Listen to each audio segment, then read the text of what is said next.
on. I was trying to put my headphones on, but I'm still gonna put them on. What's up? This is Stash Wars Live, baby, and this is our first panel. I can't wait to get started. This is our Stash Wars for the end of the year. It's a huge extravaganza, year-end Stash War, and some of our closest friends are with us today. We got Jason, Southern Common Geek. What's up, fam? Oh man, thanks for having me on. Love it, man. Obviously, we got Mark, the Honorable Villain. What up, man? I love the hat, man. What's up, man? You know I'm always rocking it, man. Yes, sir. And then last but not least, man, it's been almost a year, man, since my first official Sig Slayers episode, and was with Tony, the Signature King. So we had to have my man back. What up, Your Highness?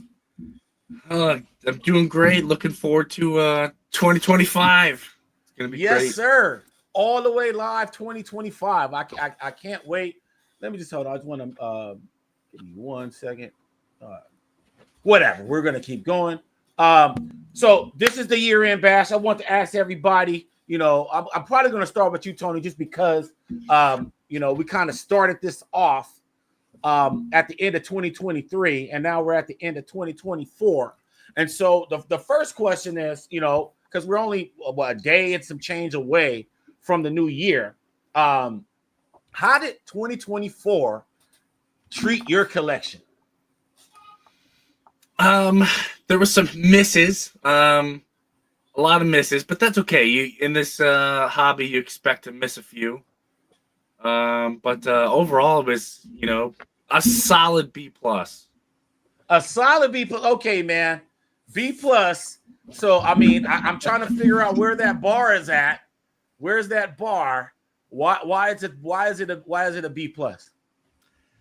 I mean, it was an A plus if we're talking about meeting my friends. So I got to meet Southern Comic Book Geek. I got to meet Honorable Villain. I got to meet Mike the Sig Slayer. So that makes it an A plus. But if we're bringing that focus down a little bit into just books, then yeah, it was a B plus. There's a lot of people I was hoping to meet that got canceled because you know, there's a couple of you know, people that have passed on in the comic book industry that are no longer with us. So some AAA content creators had to pay the respects. Totally understandable. So they canceled, or some lines were just incredibly too long, and I'm like, I'm not doing that. So, but it was a great year. Great year. Oh, okay, I'm about to pour some salt on the wound. What was the biggest L for you, bro? Gosh, Jerry Ordway. Oh, okay, yeah, man. I'm with you. Oh, yeah, we felt that. Baltimore Comic Con, yeah, bro. Yeah, I'm with you with that 100%.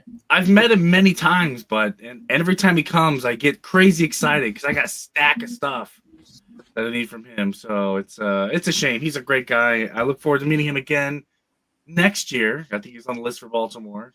But yeah, put it on the to-do list for 2025. Yeah, I got him pinned. Yeah, for 2025. Never met him. Want to meet him. I thought it was going to be at Baltimore Comic Con, but it wasn't in the cards. Jason, all right, man. I see you at two different shows this year. How did 2024 treat your stash? Well, it added to it. I did a video at the end of last year saying that I was going to be more focused and I was going to kind of tone things down a little bit, and that didn't happen this year. I did go to a lot of cons like Baltimore, like Heroes Con, that were on the bucket list, and so I was glad to get to meet you guys and such, and a lot of other folks. So that was definitely a plus. FedEx hadn't been all that great. That would be the L for the year. But I'll talk more about that probably a little bit later.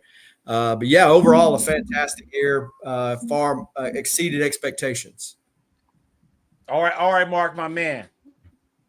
How did 2024 treat your collection? Hey, man, you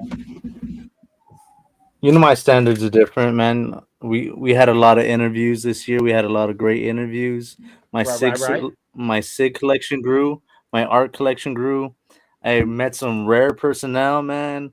I got the books that I didn't think I'd see in person. So, you know, I'm giving it an A, man. I love this year. It just gets better every year. And, you know, I collect everything from A to Z. So I sprinkled a little bit on everything. Hoarders High, the Clash of the Titans. I love it. What's And up, it's Scott? it's the final countdown, man. We got some heavy hitters. We got the Signature King here. How did 2024 treat my collection? I gotta say it was pretty sweet. If we're going grades, Tony, I gotta say I'm giving it an A+, just because just unprecedented things happened. Met a lot of people. I will tell you this: I thought that I was going to get the Batman RRP 608 RRP variant, and I passed on it a bunch.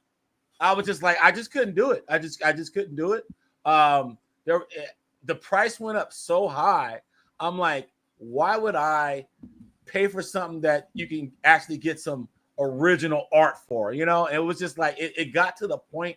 And then the other thing, as the comic book collector, Batman 608. Let's keep it real, y'all. I mean, I love Jim Lee, but Batman 608 is the one of the most overprinted books in modern history, man. It's like, it's not up there with X-Men 1, but as far as like after the 90s crash and all of that, I bet you 608 is up there, man. Like as far as the 2000 books that was printed after 2000, I bet you 608 has been printed and reprinted, mixed and remixed. So I just couldn't do it in all good consciousness.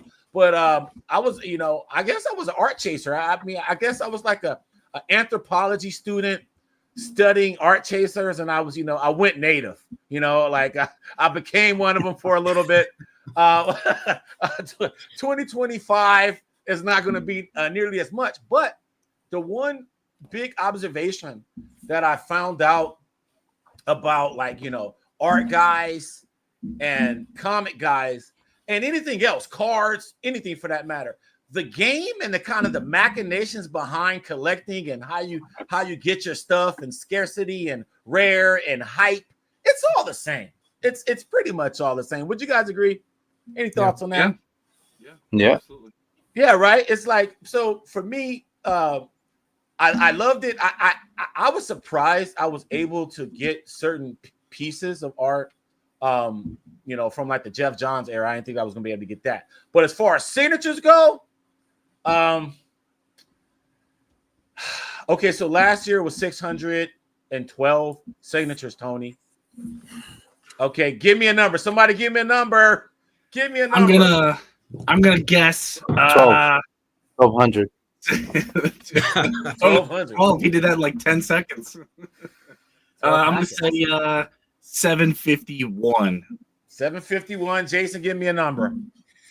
I'm actually going to go the opposite. I'm going to say 450.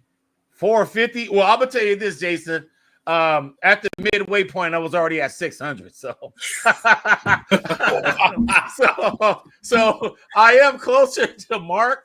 I'm at, here's this oddest number, 1143. 1143. See, I almost got it. I almost got that. Yeah, but if you were in the Price is Right, though, you would have went over. Exactly. Oh, you can't go over. It's like blackjack. So yeah, Tony won. If it was Price is Right, Tony won. Yeah, right. Somebody would have been like one. It's always that guy who bids $1 for some reason. He always wins. Yeah, man. So 1143 cons all over the place. I mean, there was so many. 1999.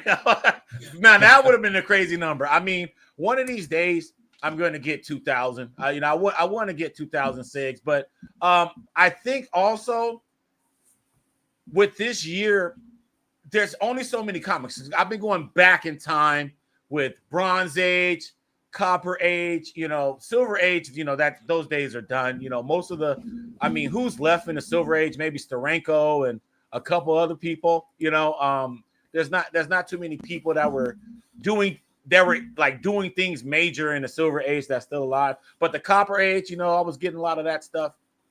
And so, but I'm kind of feeling like I'm not at the end of the tunnel, but I see the light. I see like that speck, like that little bitty speck. Like, okay, like I think I will always get SIGs. It's not about me quitting SIGs. It's talking about checking off the list. Like the people like Jerry Orway, that was a big L, Tony. That really was a big L, and that would have.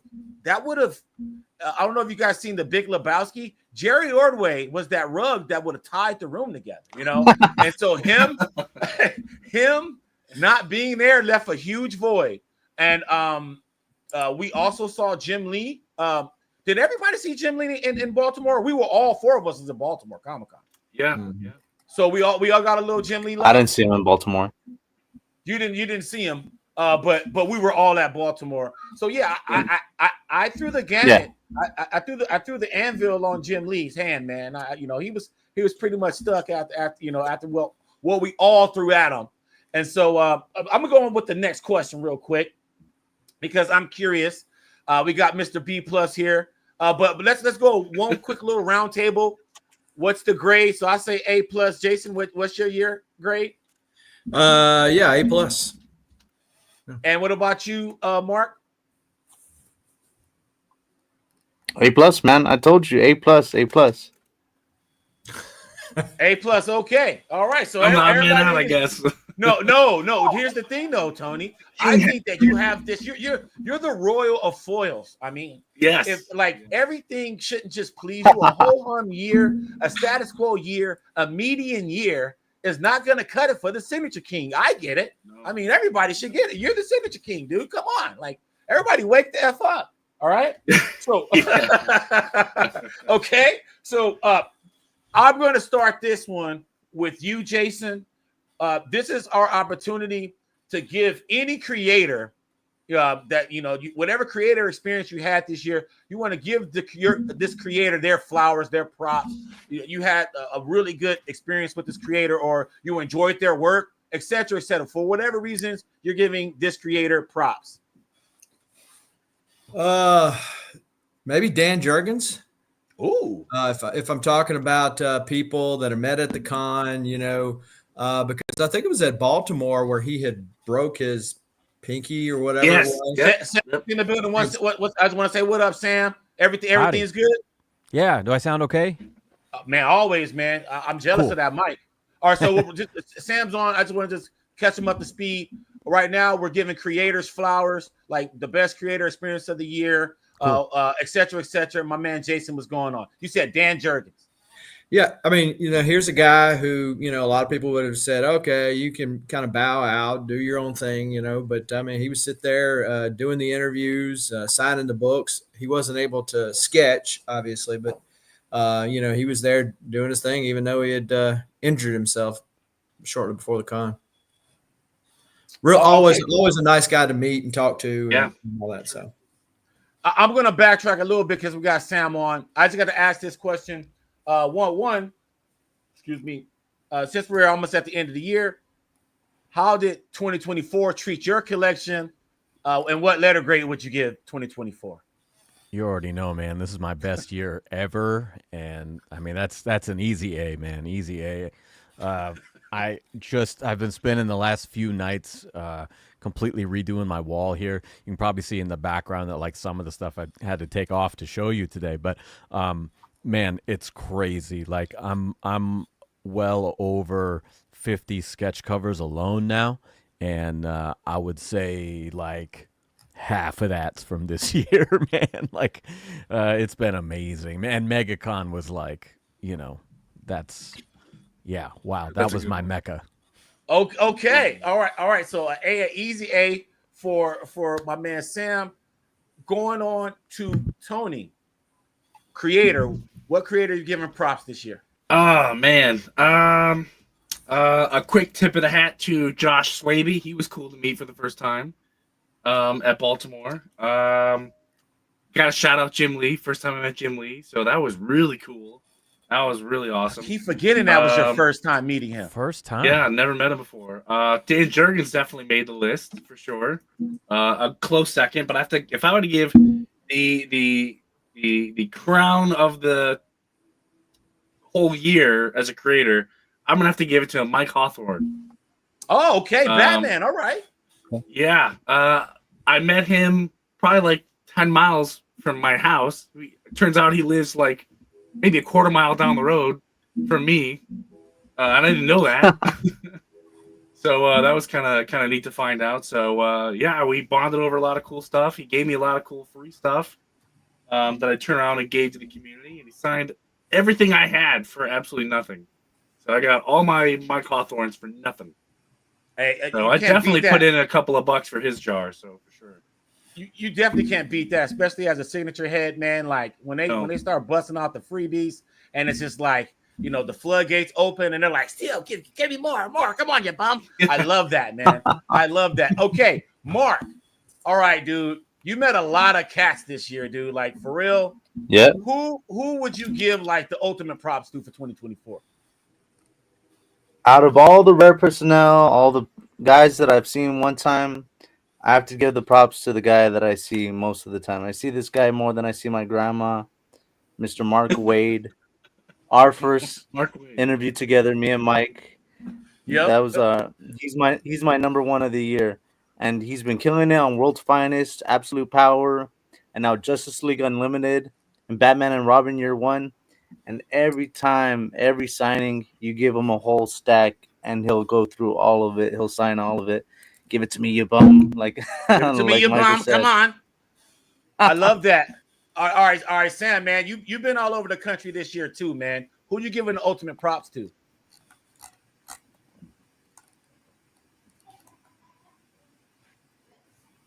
Hold on, lost him. Hold on 1 second. You're muted, Sam. Here we go. There we go. Hey, There he is. I had nothing but great experiences, but I did want to shout out some maybe smaller names than usual because Mike Ruth, I showed off that Swamp Thing piece on the last show I was on with you guys. Right. He put in the time on that. Again, with very little. He had lost his luggage and only had like a little packet of watercolor starts, you know, and he just really went above and beyond. Mustafa Musa, he inked multiple pieces for me this year, and dude is just a brilliant inker, and his attention to detail is just insane. And the last one is actually my co-host on my podcast, Grandpa Batman, because he drew me 2 sketch covers, and one of them was a Tim Sale homage because I never got to meet the man. It's a Long Halloween panel that he recreated, and then on top of that, just as a bonus, he drew a Kelly Jones homage, another one of my favorites that I never got to meet. So, you know, maybe 2025 I'll get to meet Kelly Jones, but for now I got the Grandpa Batman special. And so, yeah, I felt like all of those guys needed a shout out for just really going above and beyond for me. That's awesome, man. I just want to give a shout out to John Livesey, Comic Pro Inker, man, is in the chat on IG. Sam, what's up, guys? What up, John? And speaking of which, John's going to be on the process. He don't know that him and the Brett Booth piece being colored by David Barron. So, John, you're going to be on the process this week. Just letting you know that. All right. So, for me, I got to say, speaking of the process, David Barron, like, hands down, is like the number one props I'm giving for this year. In September, David hit me up, man, and was like, "Yo, dude, I love what you do, man. Can I get on your channel?" I was like, hell yeah, bro, let's grow." Like, and just working with comic book creators and, you know, talking shop and them caring about what I think creatively, I think that's awesome. And so David Barron kind of opened the doors of that. And then, you know, and then I actually reached out to Doug, and then, you know, he was like, "Yeah, man, I love what you do with David. Everything was cool, and let's go." And so if it wasn't for David, I wouldn't have had the courage to reach out and cold call Doug and ask him to join the channel as well. And so for sure, David Barron, man, the left-handed assassin, that fool's been in the game since 14 years old. I'm just hyping him up. But anyway, Mark, you got some questions? Yeah, let me ask the next one. What was your top con through this year? Let's start with Sammy. I guess I already cheated on that one. I lumped it into my first question, but that was my first MegaCon, and it was by far the biggest, most impressive show that I've been to. And, you know, hanging with you guys for 3 hours in that Fabok line the first day, Yes. and you know, finally getting that piece that I really just gambled on. Like, I'm gonna fly all the way out here. on a rumor that he's here, and I'm gonna hope that I get a piece from him, and I don't even know. But did you have VIP? Yes, yeah, because Okay, we okay. both got All in right, so- early. I think Okay, I was so you like had 5 minutes ahead of everything you. yeah, you had everything lined up. Okay. Yeah. Yeah, I think you and I were in there like 2 p.m. and he was gonna be there at like 5 or something. It was crazy. Exactly. But like, yeah, for that to have been such a big gamble and to have it pay off, like, not to mention all the amazing artists that I met there and friends like you guys that I got to see from online, and like it was just great all around. Man, it was great meeting cats that I, talked to and chat with, on online or on a DM and seeing them in person. So it was actually cool seeing Tony for the first time, and then meeting Jason with Tony, and then I saw Jason again at the Memphis Comics Expo, and that was mad chill too. Okay, so I'm going to my partner in crime, Mark. Answer your own question, bro.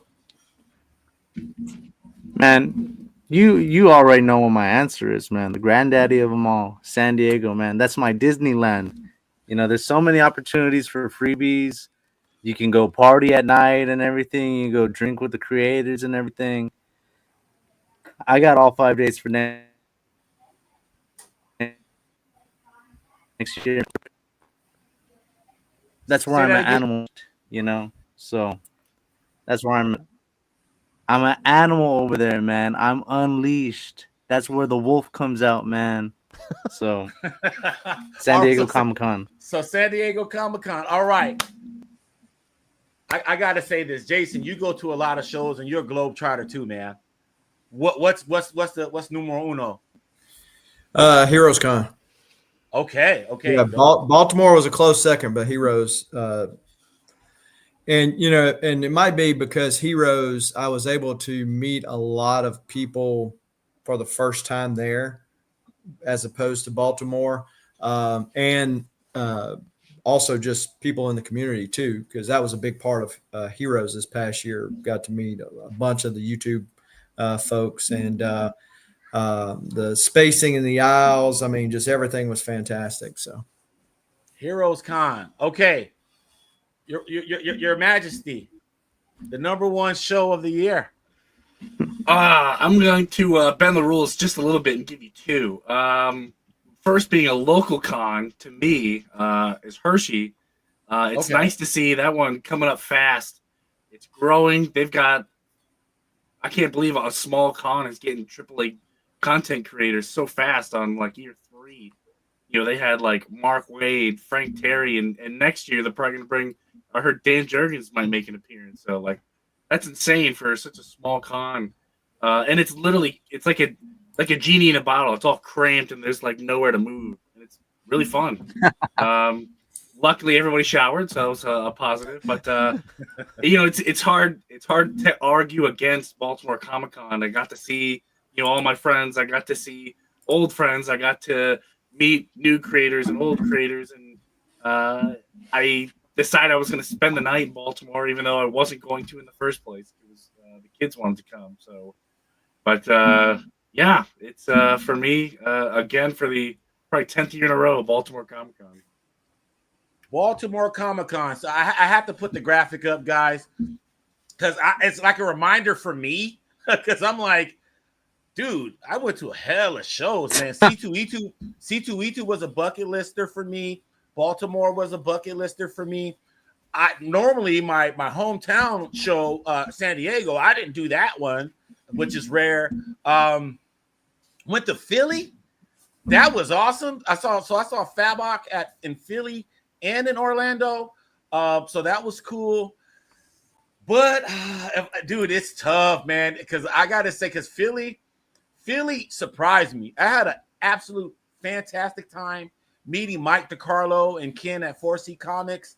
That was so cool that they hooked it up. And I didn't realize how much work Mike DiCarlo did in his career till you start looking through your short boxes and you're like, damn.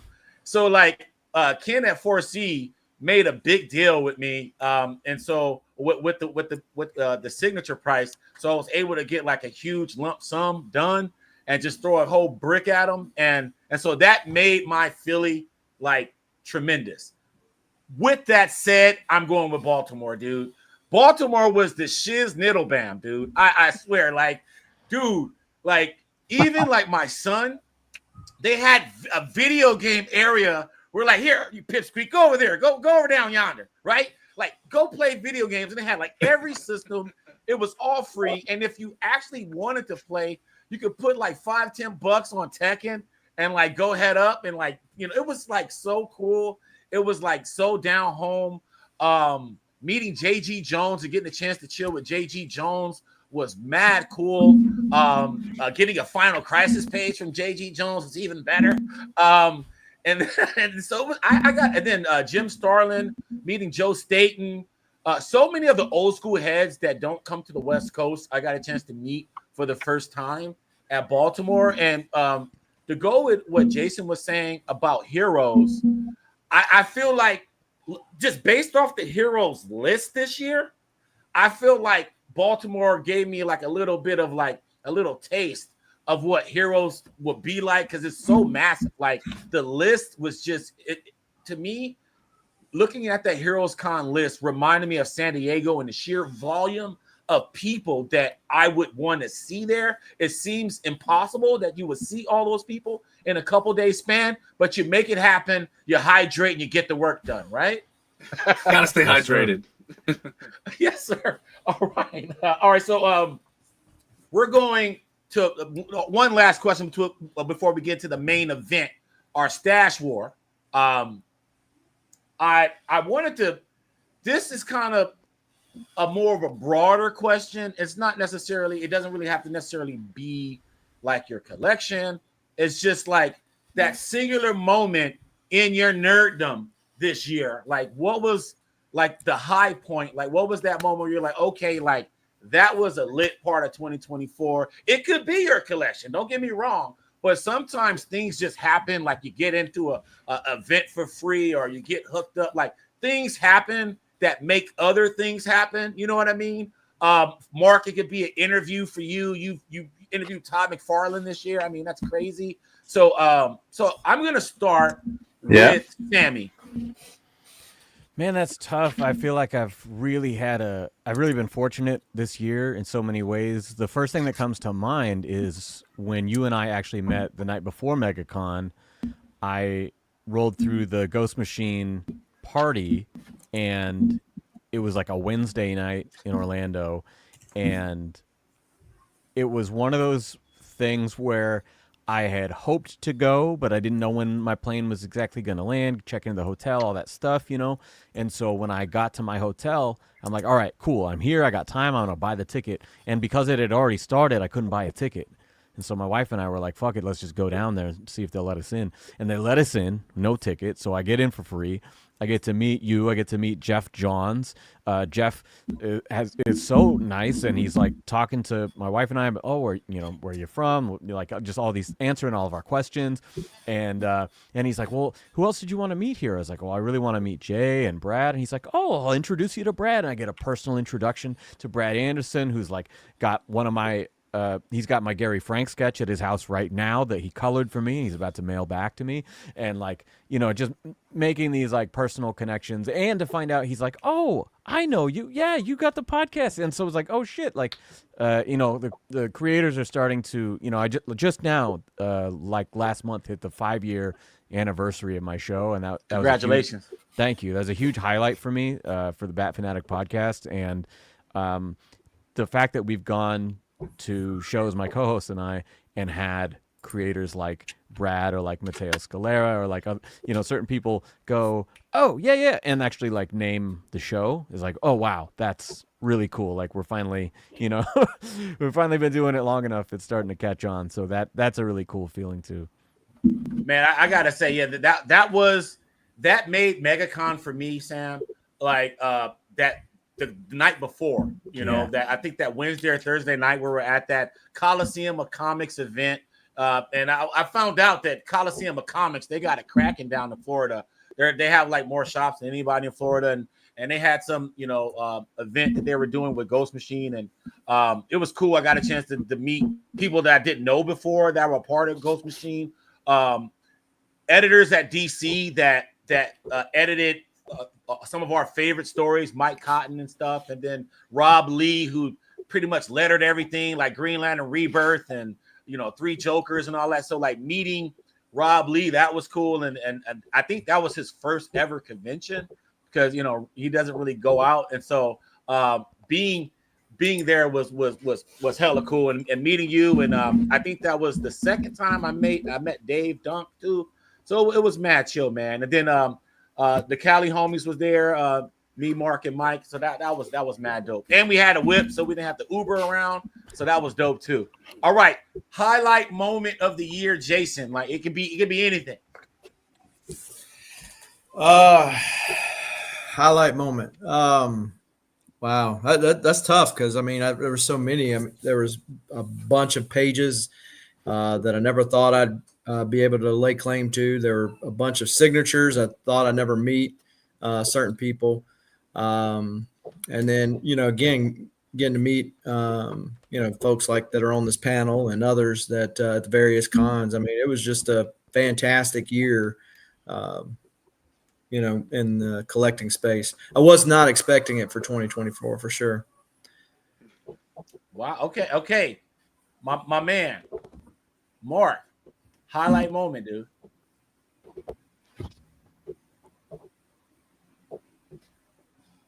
Did you call on me? Because it cut out a little. Yes, I said highlight moment. Yes, sir. Okay. Giddy up. Okay, my number one moment, I loved interviewing Todd. Todd gave me some of his time, but someone that means even more to me, who gave me some of their time, was Mike Mignola. I was reading Hellboy all throughout high school, man. That's one of my favorite series. And getting to interview him at his art gallery, curated by Gary De Ocampo, was a highlight moment, man. That's something I'll never forget. Wow. And you know what? That was dope coverage, man. That was dope coverage. That was one of my favorite on the scene videos you did all year long. So that's a big up right there. Tony.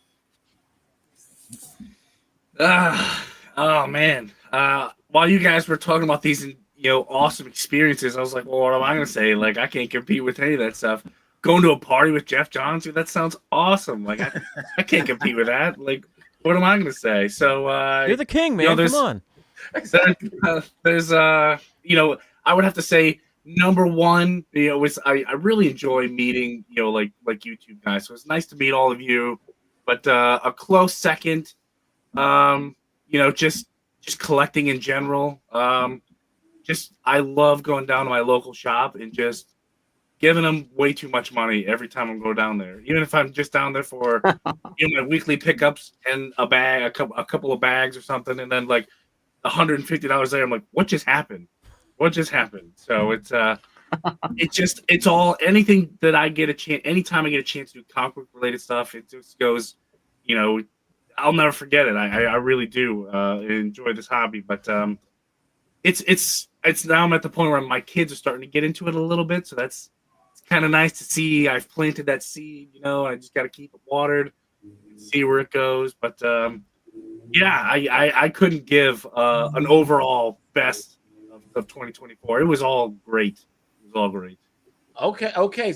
I'm kind of with you, Tony, but I'm forced to pick. I'm trying to pick this.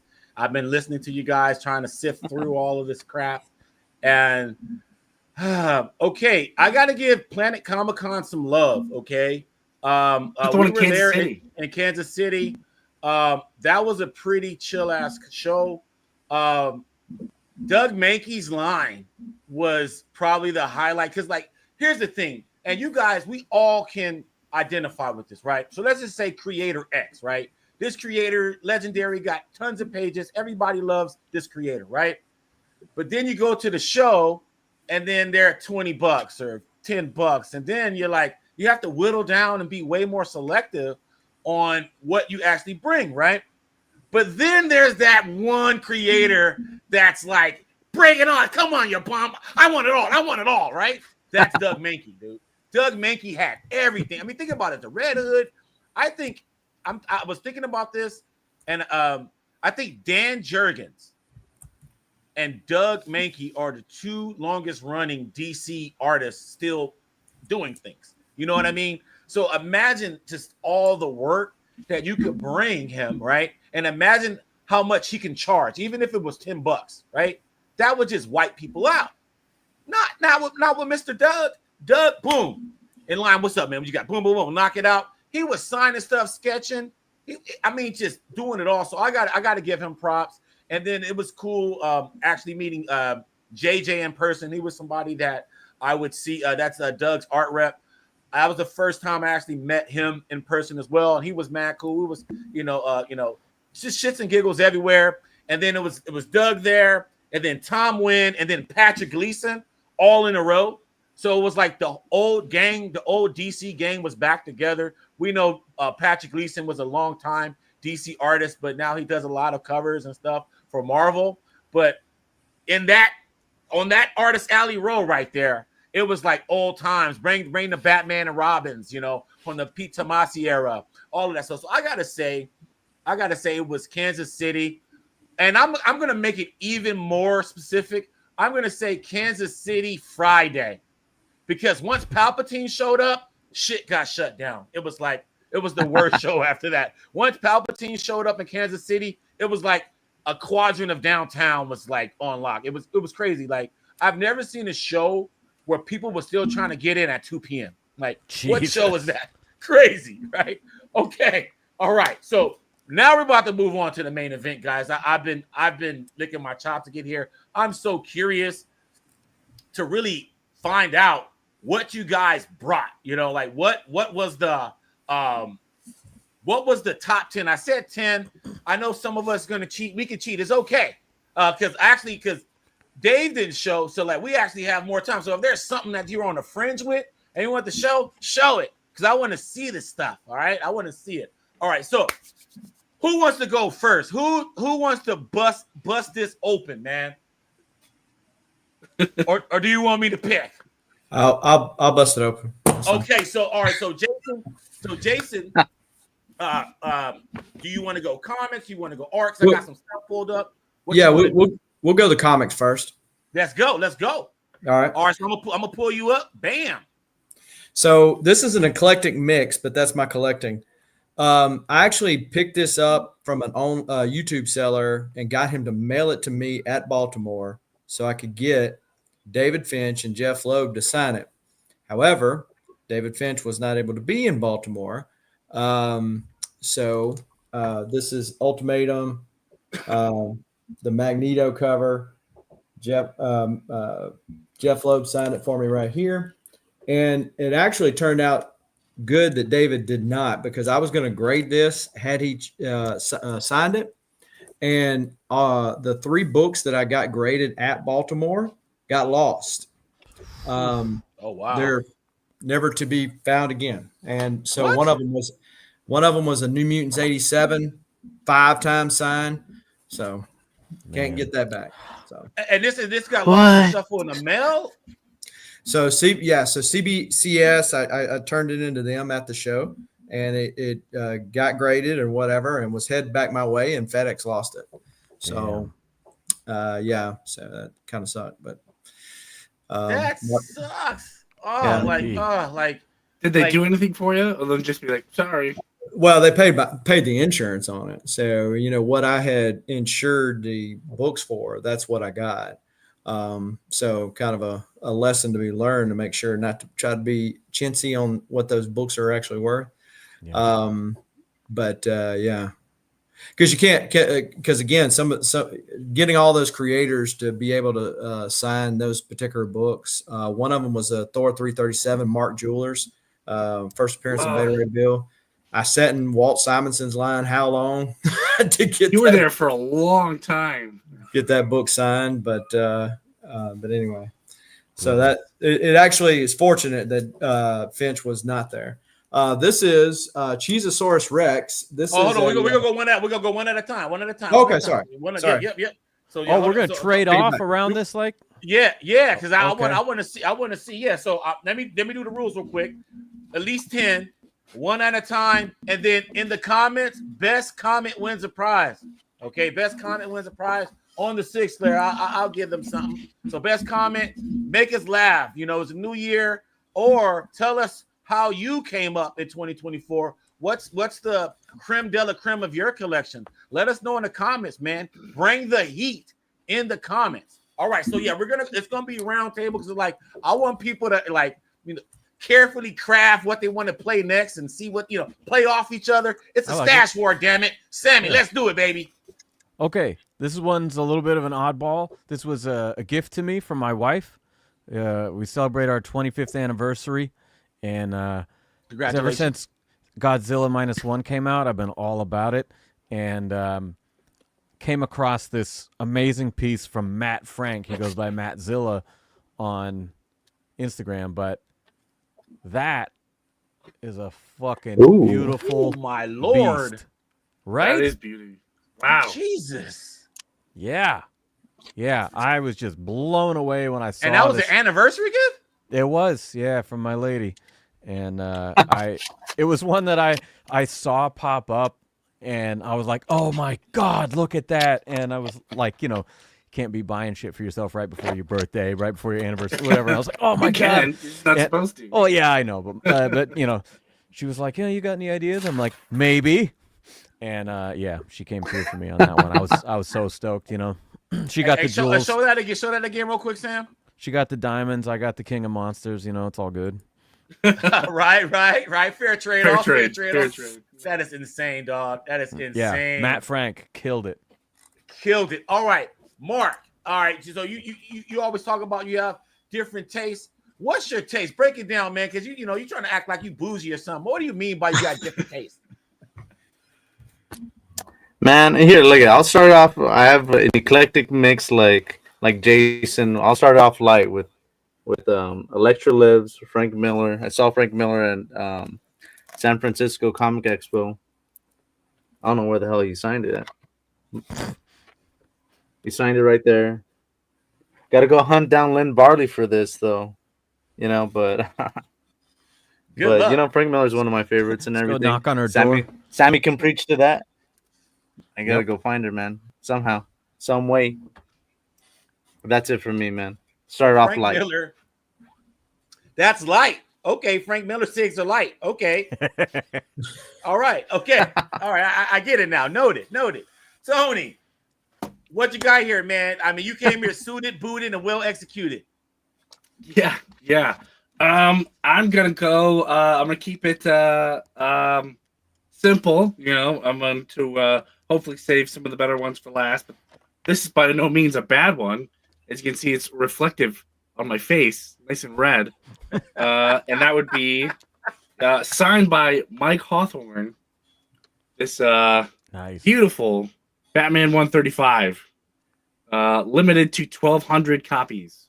And he signed it right down there, right in the corner. A very minimalist signature, which it's growing on me. It's quickly becoming one of my favorites.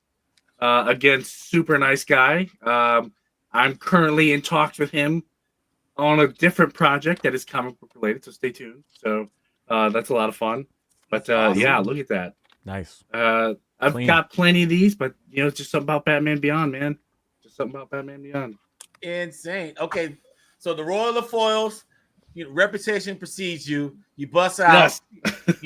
with the chrome plated freaking Batman Beyond. I love it. Okay, so me, all right, so I was like, where am I going? So I was like, well, one, I just got to tell everybody out there that the Six Layers real true goal in comics is to have the most signed Batman issues in the world. So that's what I want. Batman. I'm not saying Batman titles. I'm talking about Batman. Okay. That one singular title. I'm not talking about Absolute Batman or Legends of the Dark Knight or Tech. I'm talking about Batman. I'm winning runners for that. So I'm bringing a smoke to anybody out there. I don't care where you are. Antarctica, holler at me. You know what I mean? So, all right. So with that said, all of my stuff is Batman. I want a Batman 6. It had to be from Batman title. And so the first one, this was the oldest Batman book I got signed this year. And I got it double signed. And this is Batman 311. Jose Garcia Lopez cover. Oh. Wow. And this is signed by Steve Englehart and Jose Luis Garcia Lopez, man. And this is the return of Doc Phosphorus. I mean, OG Batman fans know what's up with this.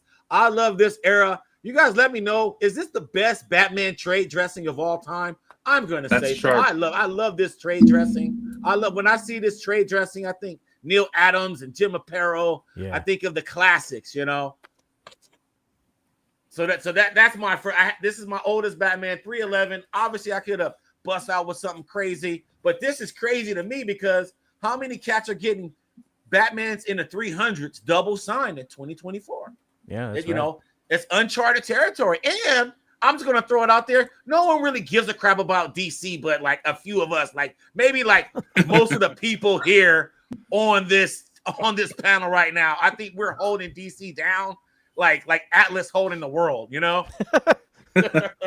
Very possible. I'm like, what are you talking about? Everybody I know is obsessed with this. Oh, it's just the people I know? Okay, got it. Yes, dude. Like, man. That's why we're all friends? Is that why? Yeah. I think that's it, man. Whenever I watch like the Comic Arts live and I listen to those guys talk about like DC, I'm like, damn, like tell me how you really feel. Like, oh man, it's like there's only the only DC. I'm not really into DC, but I had to do this because it was like Kirby inspired or what. It's like always something. But like it can't just be cool DC. No, DC is cool, so we're gonna rock it. All right. Now we're round 2. Any volunteers now? Are we ready? Anybody want to do round 2? I'll take number 2. Number 2. And I'm gonna play it off your Batman. Meeting Jim Lee, he's done a ton of Batman, right? All slicky now. So I'm gonna go with this really foily, super duper Jim Lee. Yeah. It was nice to have him sign this one. Yeah, right. So I just love chatting with him about this book and getting his 2 cents on it, and how humbled he was that it's people are really into collecting his work and this cover. But he even signed it in gold, of course. But did you pick that gold though? Did you pick it, or that was him just being gangster? That was just him being Jim Lee. Yes. So he knows. Like he's not gonna put like a red or something on there and ruin it. It's Jim Lee we're talking about. I gotta say this. I gotta ask you one quick question, Tony, because you were there. I thought that Jim Lee line was one of the most well executed lines I've ever been in. Like you put your books, you have them laid out unbagged on foam board.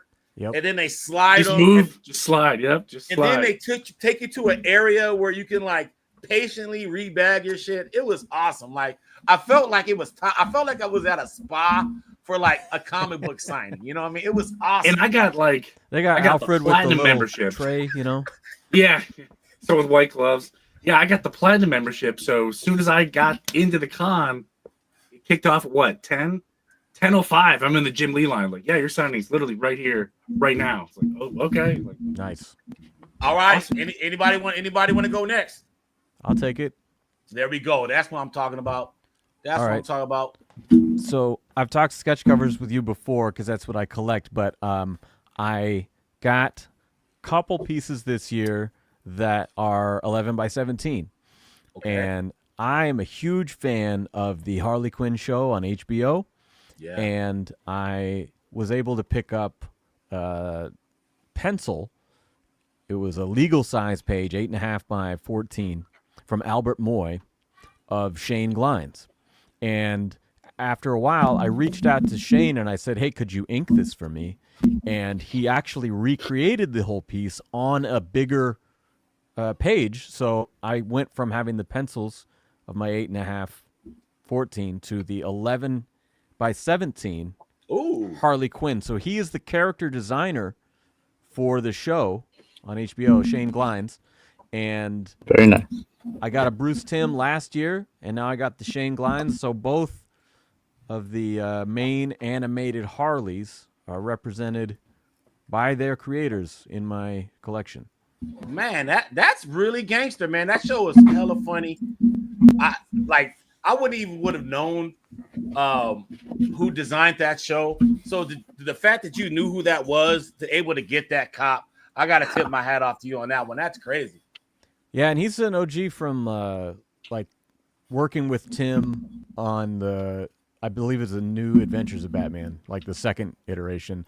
He's been in it that long. So like if you go read Gotham Girls, that's his stuff. If you get I think he worked on the first Harley and Ivy run with Bruce and Paul. So like he's been around a long time, but I am a fairly new fan of his. I wasn't as familiar with his name, so he doesn't do cons or anything. So I just reached out to him direct. All right, I'm picking on Mark, man. What you got, man? I mean, I'm curious what you selected, dog. Like you got this taste, man. So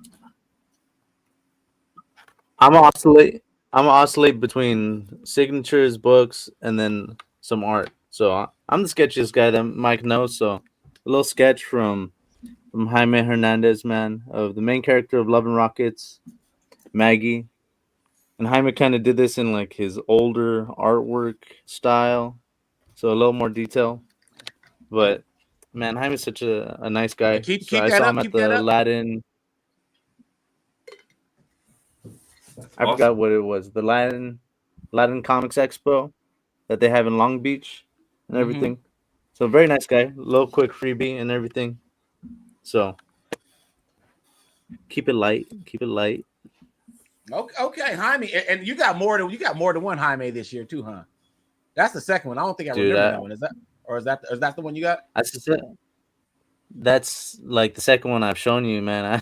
Okay, I was about to say I knew that wasn't the first one. I knew that wasn't the first one. All right, Jason, what you got, man? Where you want to go?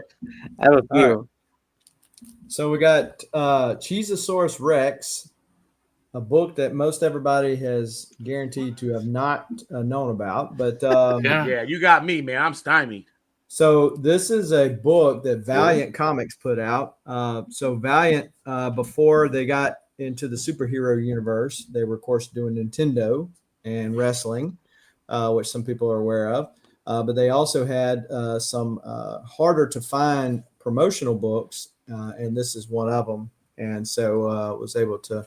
I've been eyeing one on eBay for a long time, and then all of a sudden I look, and here's one that's way cheaper than the one I've been eyeing, and I was able to pick it up. And it's not scribbled on, it's not cut on, and all that kind of good stuff. So okay, like man, you got to break this down.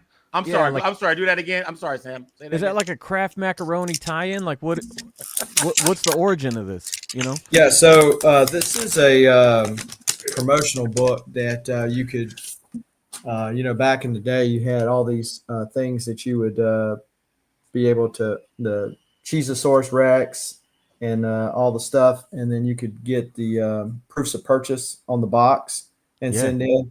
And so this was something that they did for that. And of course, unfortunately for the art, which is even harder to find, it's uncredited mostly. But like the wrestling comics, Steve Ditko did some of the wrestling comics. And so I'm going to see Bob Layton next month. I'm going to ask him if he remembers who worked on this one. So is that a 90s title then? Yeah. Okay. If not, let's see, 89 or 90, somewhere around there. I used to do those mail-in order things. Like I still have some of the personalized shit from like cereal boxes. Like I have my cats eat out of a Trix bowl that has my name engraved in it from like the 80s, and I still have silverware, the Spaghetti-O branded silverware with my name etched in it that again I also use for the cat food, but I'm noticing a pattern. I mean it's I still have some of that stuff. That was kind of a cool era where you could cut out the back of the box and mail in for some do you guys remember I think it was called Mr. Bubble? Yeah. Right. Dude, Mr. Bubble had a comic book that you could send in your name and your best friend's name, and they would insert your names into the comic book like you're the characters. And I don't think I have it anymore, but like that was a really cool era for stuff like that. Oh, yeah. Man, I am blown away. I didn't even know none of that stuff existed, man. That's crazy. Well, what's fun too, you mentioned the SpaghettiOs. I know the guy who's got the Art Adams art. If you remember the X-Men Chef Boyardee cans, Yeah. that was Art Adams that did that art. Wow. Or Andy Kubert that done some of the Pizza Hut cups. You remember the X-Men Pizza Hut cups? Oh yeah. I remember those. Yeah. So I know a guy that just got the color guide. I've got the bottom to the Pizza Hut box. Oh really? Yeah. So, but yeah, going back and tickling all the nostalgia feels on that stuff, and not even realize it had this whole other world to it. That's rad. So Tony is you, right? You haven't went for your next round, right? Yeah, this would be number 3 for me. There we go. So this one was really hard because I got the regular version of this book and this current version of this book, and I'm going to show the cool version of this book just because it's cool. And that would be I got Dan Jurgens to finish this book up this year at Baltimore Comic-Con. So, and he even he made a comment about how he liked the way it turned out. And that would be the silver screen convention exclusive variant cover of Booster Gold #1. Oh wow! I've never seen that. Ooh. It is super duper shiny, as you can tell. But yeah, it this came out in 2023, but I finished it up. I got Mike DiCarlo in 2023 and Dan Jurgens in 2024 to finish it out. Nobody signed in gold, so I think that's a huge missed opportunity. They even did my original, but they just signed it in black. But it pops though. That black pops though. Yeah, the black kind of pops, but something about that blue that Dan Jurgen used. Just, the blue and the green looks good. Yeah. I don't know what type of ink that is, or if it's paint. I don't know what it is, but it's maybe one of sharp. those polka markers. Maybe those polka markers. Maybe Posca. There we go. Yeah. I think he does a lot of paint marker. I'm like polka markers. Polka markers, yeah. The Weird Al edition. Yeah. Yeah, I'll get Weird Al. Mikey, I skip have a Weird Al yourself. autograph. I have No, one. I just Really? myself. I was waiting after Tony. I was waiting after Tony. I'm right here. That was Tony's third. Boom! Here it is. Go ahead, Here it is, show it. right here. Boom. Okay, yeah. Let me zoom in. Oh, I didn't forget. Here we go. All right. So, quick little story about this. I had titled it already. This is actually my first or second Todd McFarlane signature. Comic-Con Revolution out in San Bernardino or somewhere out in the Inland Empire in LA or in Cali. I got Jim Starlin on it for free, but this is one of those Mike DiCarlo joints that I got signed this year, and so now this is triple signed. Mike DiCarlo doesn't go to a lot of places, man. I can't emphasize that enough.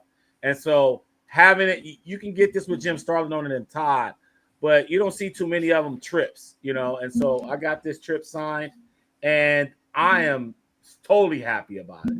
All right, so Mark, you say I didn't do a second one? Yeah, you didn't do a second one. That was Tony's third one. Okay. Everybody did 2, right? We all did 2, right? We all did 2 or 3. No, I don't I've think. done yeah, 2. we- Now we 3. Yeah. Now we done 2. Yeah. Yeah, So we haven't did 3 yet. Okay. So all right. So I'm about to say, okay, I'm keeping track right here. All right. So now we're all on our third one. You need to tally them. I'm counting by how many I got right here. But we're all on our third one, right? Yeah. Okay. All right. So now, just to make sure it happens, I'm gonna go next. All right. Just to There you go. clear all the misconceptions right now. So I'm back on, son. Okay. So this one, I kind of cheated, y'all. It's kind of like an all for one kind of vibe. Nice. I feel like that's how you do it. I feel like Hal Jordan, with all the rings on that one Emerald Twilight, like ha, right? But these are That's one cop. This is Death in the Family. The whole set signed. I actually got this set signed by Jim Aparo like a year or so ago. But Mignola, Jim Starlin, and Mike DiCarlo all got signed this year. So these books been all around. I know Sam went to Rose City Comic Con, right? Yeah. Yeah, that's where these guys signed at, the From Magnolas. Mignola. Yeah. Yep. And then Baltimore with Jim Starlin, and Philly with Mike DiCarlo. So like, I don't think anyone or very few people has this entire set 4 times signed. This is one of my biggest cops of the year. I'm a huge That's crazy. Death in the Family fan. To me, it's like one of those. I know Dark Knight Returns and Year One gets a lot of love in the 80s Batman, but like Death in the Family is right up there. I think it's like one of the top 5 Batman storylines. You like to see the Joker at the UN? Yes, yeah, dude. Hey, that's what he was politicking, bro. He was politicking, dude. Did you guys just as a tangent? Did you guys read the Robin Lives issue that came out this year? I didn't get around to it yet. No, I didn't read it. Not yet, Okay. man. But I actually have them in my pool. I got to pick those up. But Jason did. I did. Yeah. Did you like it? Actually, though, on that note, though, I went on a tour at the DC Comics Vault, and I actually saw that Jim Aparo alternative art in 2017. I saw that stuff, and so I was really shocked that they actually came out with it. And I could actually show you. I actually show you guys on IG. Because I took pictures of the art where he's holding him and he's like, he lives. So Wow. the Jim Aparo. So I wanted to get it, but I'm like, dude, I've been getting a lot of stuff. It's funny. I've been collecting a lot of other stuff other than DC, a lot of Image stuff this year. And I'm like, damn, this is kind of adding up, you know? So I'm thinking I want to start going back to just the DC only again, because it's better for my pockets. Yeah. All right.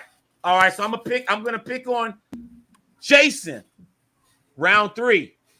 So you mind pulling up that art piece that's a card? Yes, sir.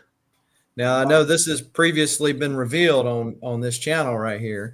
Yeah, dude. But, This is Ether right here. Bam. yeah. Ooh, So yeah. this is the card to the giveaway card that was done for the retailers, but also is on the back of 3 Jokers. I love the 3 Jokers. Love the story.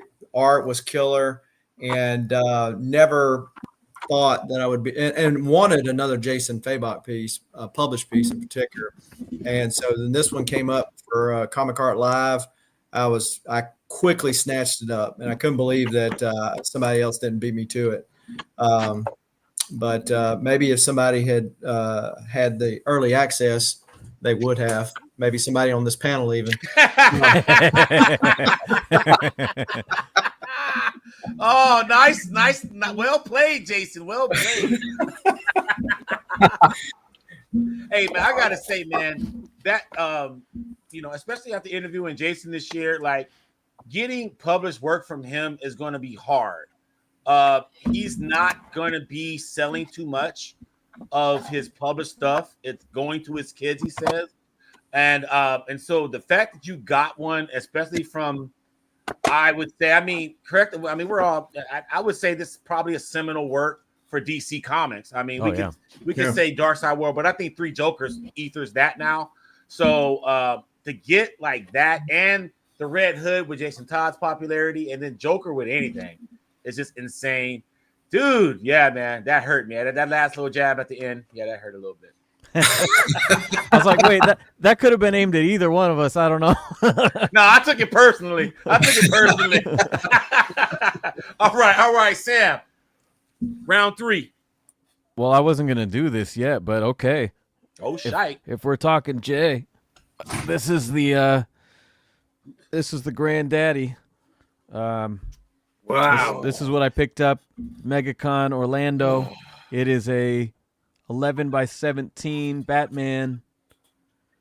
He was not taking commissions. He had a small portfolio, and this was the only Batman piece in there, and it was an instant, well, not an instant buy, because they actually made me stand there and wait for them to price the portfolio while I looked at it, but but it was instant for me.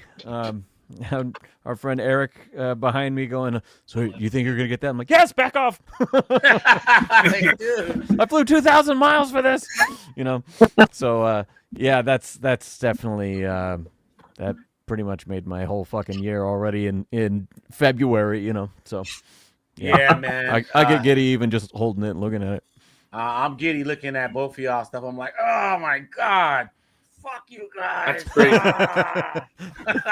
I'm trying to smile, but I'm like ventriloquist cussing you guys. All right, Tony. Are you digging? Are you digging? I did. Yeah. No, look at Tony already did his third. It's mine I now, think Mark's Mike. Okay, there we go. I like that, man. There we go. Mark, the floor is yours. Mine now, Mike. There we go. Yeehaw. Don't skip me, man. Hey, look at keeping it light still. Firestorm #1. All these guys that pretty much worked on it are still alive. So I got Jerry Conway on it, Al Milgram, Rubenstein, Klaus Jansen. So 4 times on this one. Classic first appearance. I think that's keeping it light still. So All right, man. Pop your collar then. All right, 4 times signed. Firestorm first appearance, correct? I don't have that book still. I need to get that book. Yeah. I got to get Jerry Conway on that stat. Like for real. All right, so everybody went. All right, so now we're on round 4 now. Everybody's round 4 now. Okay. yes. All right, here we go. All right, so now, Mark, you're first. Ha ha ha. I ain't skipping you yet. Okay, again. All right, you say Keeping you it light. coming light? Or you better start coming heavy at some point, son. Talking about you coming light. What are you talking about? Oh, I think this is we're still not halfway through. So you guys all heard about that, right? Jim Lee showing up Oh yeah. at Things from Another World. This is the actual piece that I got, but this is representing that I got a Jim Lee sketch. He drew me a Hush, honor of Hush 2 coming out and everything. So saw Jim Lee at Things from Another World. No one was there. No one showed up. There's like 20 people at most. So he's like, oh, well, I guess I'm going to start sketching. He even posted it on his Instagram and everything, man. But yeah, I was one of the lucky ones that was there. Paid the money for it. Oh, I know. Jim Lee hooked it up for free. I forgot about that. Amazing. So Yeah, man. I was there. Congrats, Jim Lee hooked man. it up. And Okay, so hold on. Wait a minute. that was a highlight of the year, man. too. Hold on, man. I'm mildly triggered here. So you mean to tell me a free Jim Lee sketch is not even mildly heavy, bro? What are we talking about here? Like, You better be pulling some fire coming up next. you know what I mean? I'm out. Okay, that's getting heavy on. It's getting heavy on the art side. Yeah, the art side is getting heavy, but I think I'm keeping it light dude, still. That's just heavy, man. Come on, dude. One of DC's most premier artists, doesn't make the top 3. Bro, he charges at least $400 for that. Yeah. Man. Like, that's a remark. That's like one of his remarks. No, You know that's. I mean, he does a. I shuffled this deck around. He does a $1,000 ink sketch for a blank. Like if that were on a blank, that would be a G. Dude. Yeah. That's heavy, man. Come on, we overriding that, man. That's heavy. You coming with heat right now. Okay, Calm yeah, that is heavy. Down. All right. Tony. Round 4 I for got the this score. one. Oh, you got this one. Oh, yes, this one was really fun. It's not like a crazy popular book, but it came with a really funny story. So there are several people on here who signed it. We got Joe Stanton, we got Jim Lee, we got Ron Randall, we got G. Willow Wilson, and Babs Tarr who signed this book. And Ron Wilson was Ron Randall was the second person I got to sign this book, all on Baltimore, all this year. And he was so happy that I got him the space to sign this book wherever he wanted. And he's like, listen, man, I appreciate you letting me sign Power Girl's chest.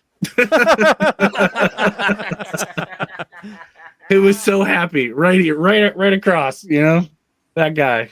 He was like, it's a great honor. He didn't even charge me for the signature. He was so happy. You made his day. I made his day, and he made my day with the comment. I was like, hey, man, happy to help. Happy to make your con experience as good as possible. That's a Rockstar thing. You get to sign the cleavage, not a comic book thing. So yeah, that's what he said something very similar. He's like, I feel like I'm a rock star, and he's just like signing his chest. And his wife, I assume his wife, just like got her hand on her head, and she's just like Lord help me. But yeah, funny story of the year. Ron Randall tattooing Power Girl's chest. Nice. Man, that is funny as heck, man. It says got the rock star treatment. All right, Jason. What we pulling out? All right, so let me go back to a book. So earlier this year, I got to go to Vienna, Austria. Oh wow! And pimpin'. Got to meet the Varangian vigilante Thorsten, who's a YouTuber here, and or here in Austria. So he took me to the local comic shops there, and so I picked up this book. Not a huge golden age collector by any means, but this book had so much history with it. Decided to pick it up. So this is Dagar Desert Hawk number 19 from August of 1948. And this is one of the books that's on or in the Seduction of the Innocent, listed as, hey, we shouldn't be showing this to our kids type of a thing. That wartime book? Right. The other thing with this one is, you've heard of Mark Jewelers being at military bases. This is a book that was in the U.S. occupation zone. This was a book at the military base, but it was specifically at the U.S. occupation zone because after World War II, we had Austria was split into parts, and so this was actually sold at the military base there. So it went all the way over to the military base to come all the way back to the States finally, and stay there. So. Did you buy that slabbed or did you have it slabbed? No, it was already slabbed. Oh, perfect. Yeah, so the comic shop owner sold it to me. It was already slabbed. So yeah, and again, it's kind of outside my wheelhouse, but I like the extra. Oh, for the history alone, it's worth it. Yeah, to go with it. So yeah. All right, Sam. Man, that's I got to before you go, Sam. I just gotta say, man, you coming with you said how'd you describe your collection, Jason? What was the adjective you used? Eclectic. Eclectic? Yes. Yes, man. That's some eclectic shit right there, bro. Like you've been coming with it. You got some Kraft macaroni and cheese comics. Like, you're coming from all over the place, bro. Like, I love this shit, man. This is awesome. All right, Sam, my bad. All right. Well, it's no Cheezosaurus, but this is one that I showed last time, and you guys just absolutely lost your minds, so I couldn't not bring it again. I did switch up my list a little bit this time, but I had to bring the Clay Man Phantasm. Yeah. Wow. Yes. Yeah. That's on the Batman Catwoman. I think that was my favorite. Yeah. And this just got such a response from you guys that I had to bring it back. But I waited a solid year to get this. It was commissioned at San Diego, and it was delivered at San Diego, and then they mailed it to me. And I was blown away with how this came out. It's just I'm not even showing it to you. I'm just looking at it now in my hand. But I love like the mesmerizing the chrome highlights and stuff. I don't know how well it. Yeah, you can kind of see how it catches the light, I guess, if I do that. But and it's got the Batman reflection in the blade, which is mimicking the Catwoman reflection in the blade that was on, I forget the issue number, but it was one of the actual published covers that he did in this run. I probably have it right there, but I'm not gonna walk away. But yeah, Clay Man, that was definitely worth the wait on that one. All right, so everybody went. It's my turn now. Everybody went. Tony, you go. Yep, go ahead. Did you go already? Yeah, I got 4 in the bank. Okay, all right. So it's my turn. Okay, so this one I had to do. This is out of all of the ones. This is where I had to like show the cats out there how the Six Slayer rolls. You know what I mean? And so I had to bust out one with just like mad Sigs like this. You know what I mean? Batman 700. I don't know how y'all feel, but this is like one of my favorite comic book issues. I'm a huge Grant Morrison fan. I know he's an acquired taste. especially with Batman. But I absolutely love his run, and this was like kind of like the end of it. But these signatures here, I think it's like 15 or 17 times signed. But the signatures I added this year is Frank Quietly, right there. Lake Como. I didn't go. I wasn't pimping, but my books be pimping. And so, so Frank Quietly, and then Freddie Williams, the third. I believe he's the third. Yeah, Freddie Williams the third. I saw at C2E2 this year, and so it just added to this. I already got Finch on it, Morrison, and everybody else. The only person I wish that I didn't know it at the time, so I missed the boat on it. I should have got Tim Sale on this. And so this one, but this is one of my favorite books of all time. I had to bust out. That's one of my all-time favorite covers too. Like that's actually the background on my computer. Boom. I'm glad I brought it out. I don't know how people feel about Batman, like in their actual real world, but over here he's kind of a big deal, you know. A little bit. All right. So we're going to start round 5 with Jason. So I was speaking of Batman. I thought that would be a good segue into showing. Now this is the piece that I don't think you showed that you said that you didn't have. So I don't know if I can share my screen or not. Yeah, you can share if you send it to me. Yeah. So I just hit share right there. I don't know. Yeah. There it is. Boom. I got it. All right. So this is Batman Beyond the White Knight, issue 6, page 26. Again, I think this is one that we showed here before on this channel, but this page, I picked it up from Sean Gordon Murphy. A person in the community had taken a video of Sean's portfolio at Lake Como. So my soon-to-be art was pimping, although I wasn't. And so, man, there was just so many Easter eggs in this page. I just couldn't walk away from it. From the Boy Wonder, Batman and Robin shadows right here to them, facing crime like they would have in the past. The blast through the cape, him dropping the bat bomb. It's literally, if you look close enough, it's bomb. And then them, running away and then back to back. I mean, this page just had so much. I wanted a Sean Gordon Murphy published page.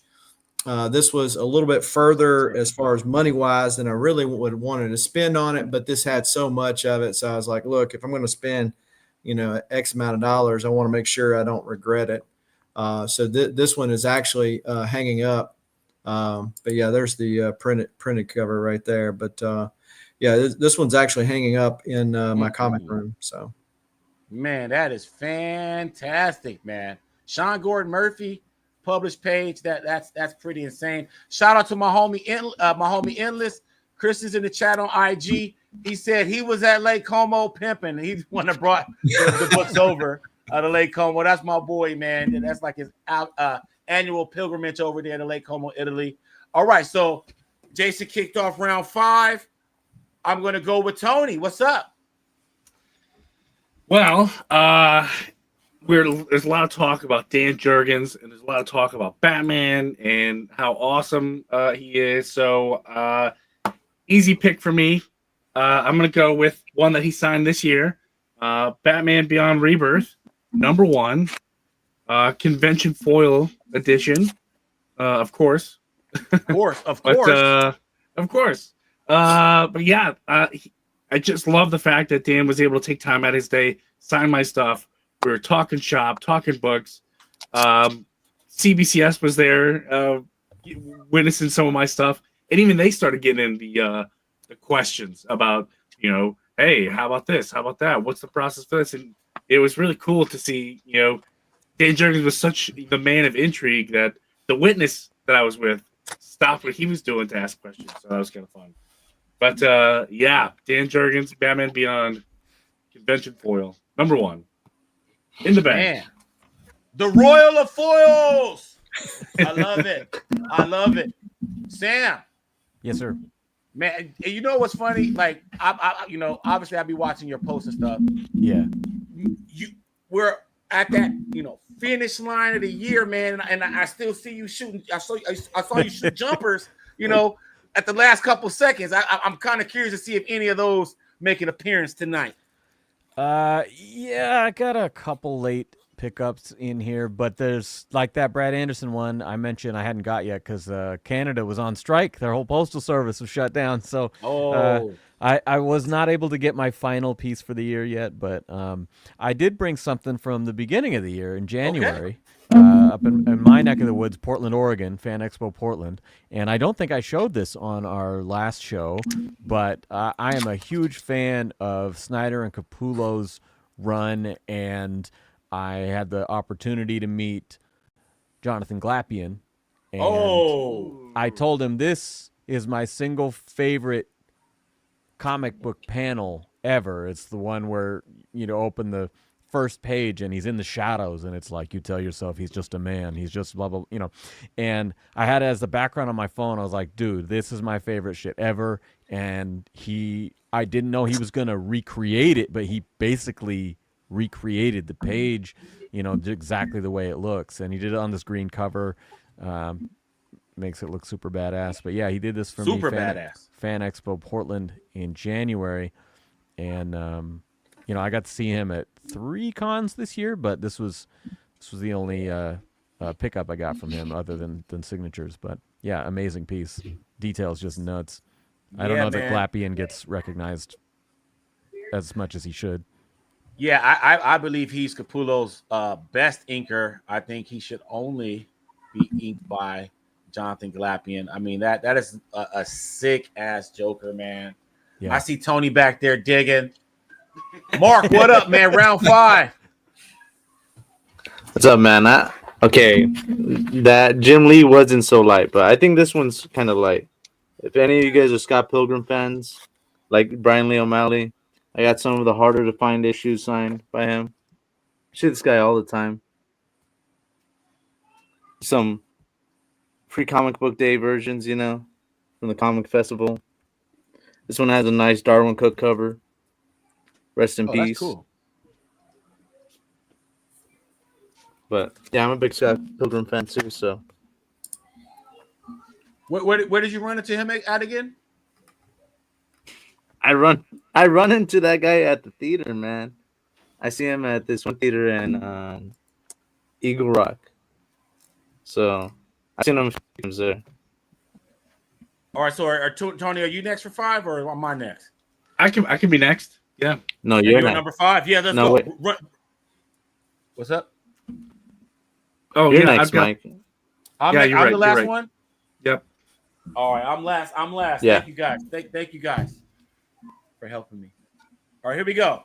Like I'm cheating again, but I think this must be noted. Jorge Jimenez was in the house, and C2E2. I love this cover, guys. Me too. This cover. And I mean, Chip Zdarsky for that good measure. These both got signed in Chicago. And this one I thought, was sick because you got James Tynion and Jorge Jimenez. This is part 1 of Joker War, all signed in Chicago.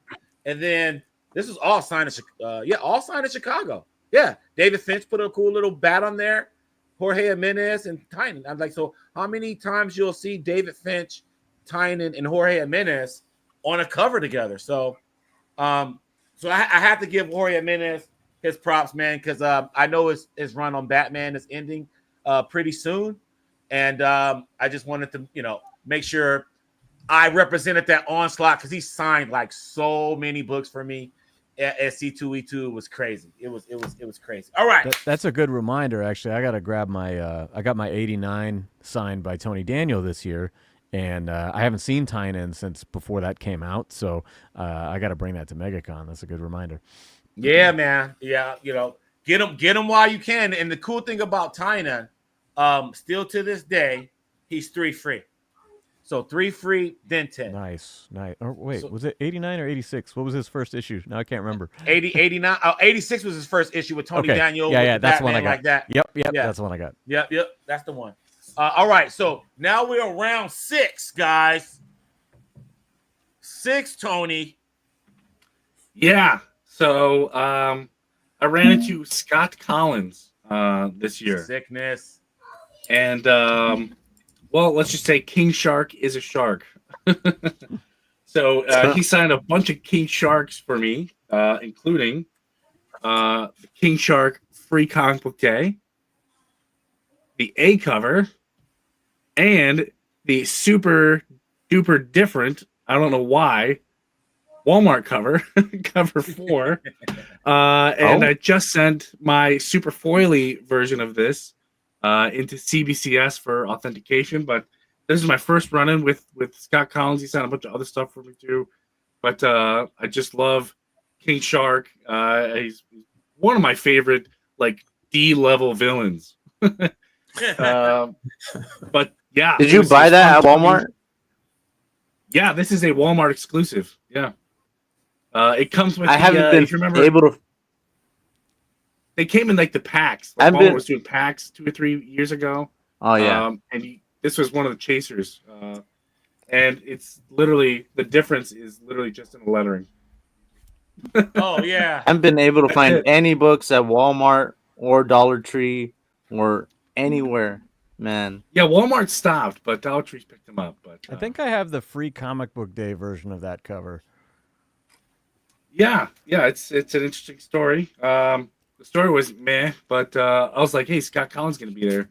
I'm gonna bring all of my King Shark cover A's.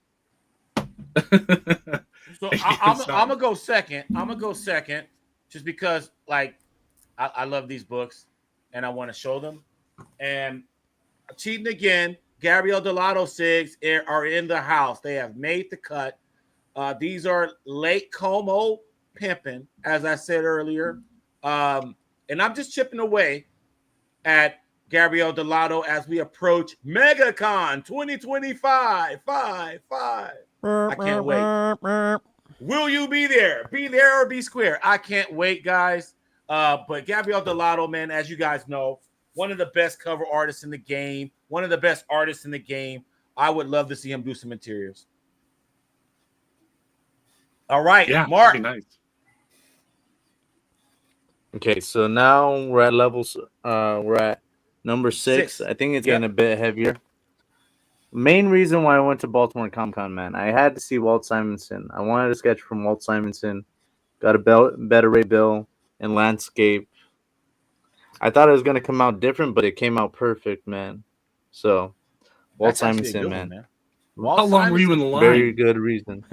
Oh, hold on. Tell this story. Tell the story.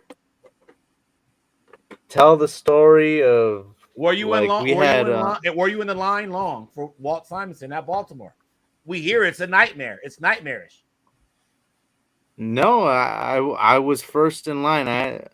Me and Mike had our passes and I was one of the first ones in line. VIP cuts you though. Like if you're a regular person, VIP cuts you, and they go first.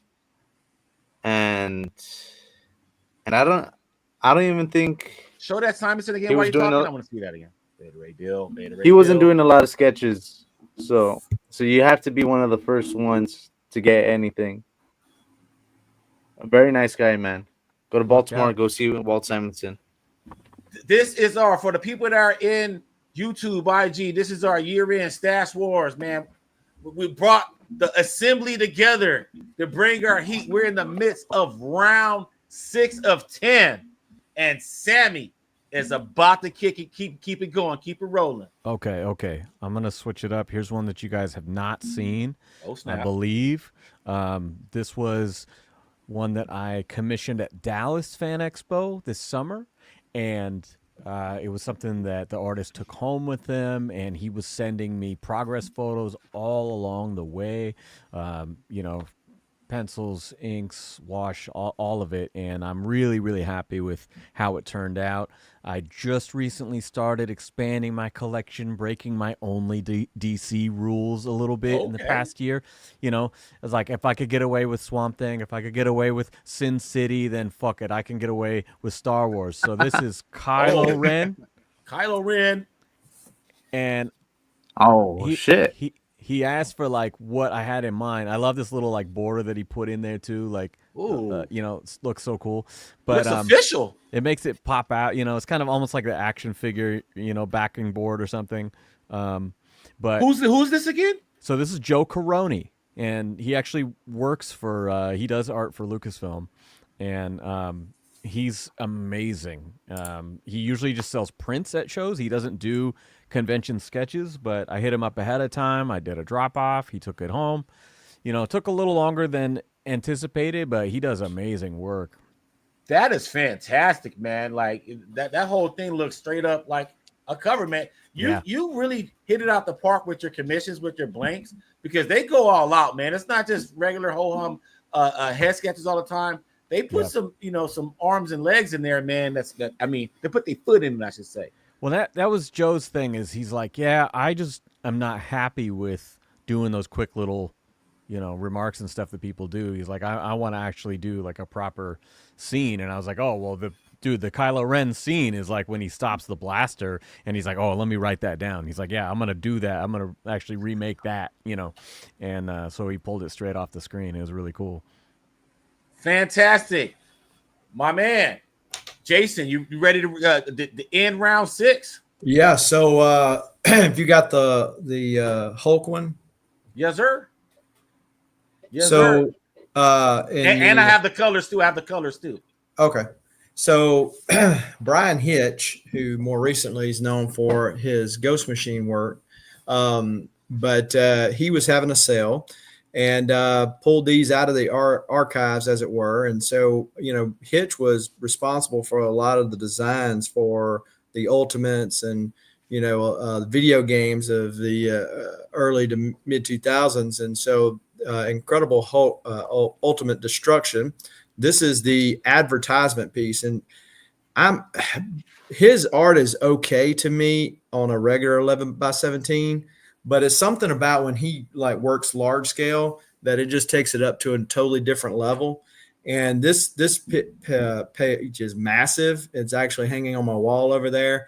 And so this is the advertisement piece for the video game that would appear in comics or whatever like that. So obviously, some of the massiveness is lost in the printed version, as it often is, but that's what this is from.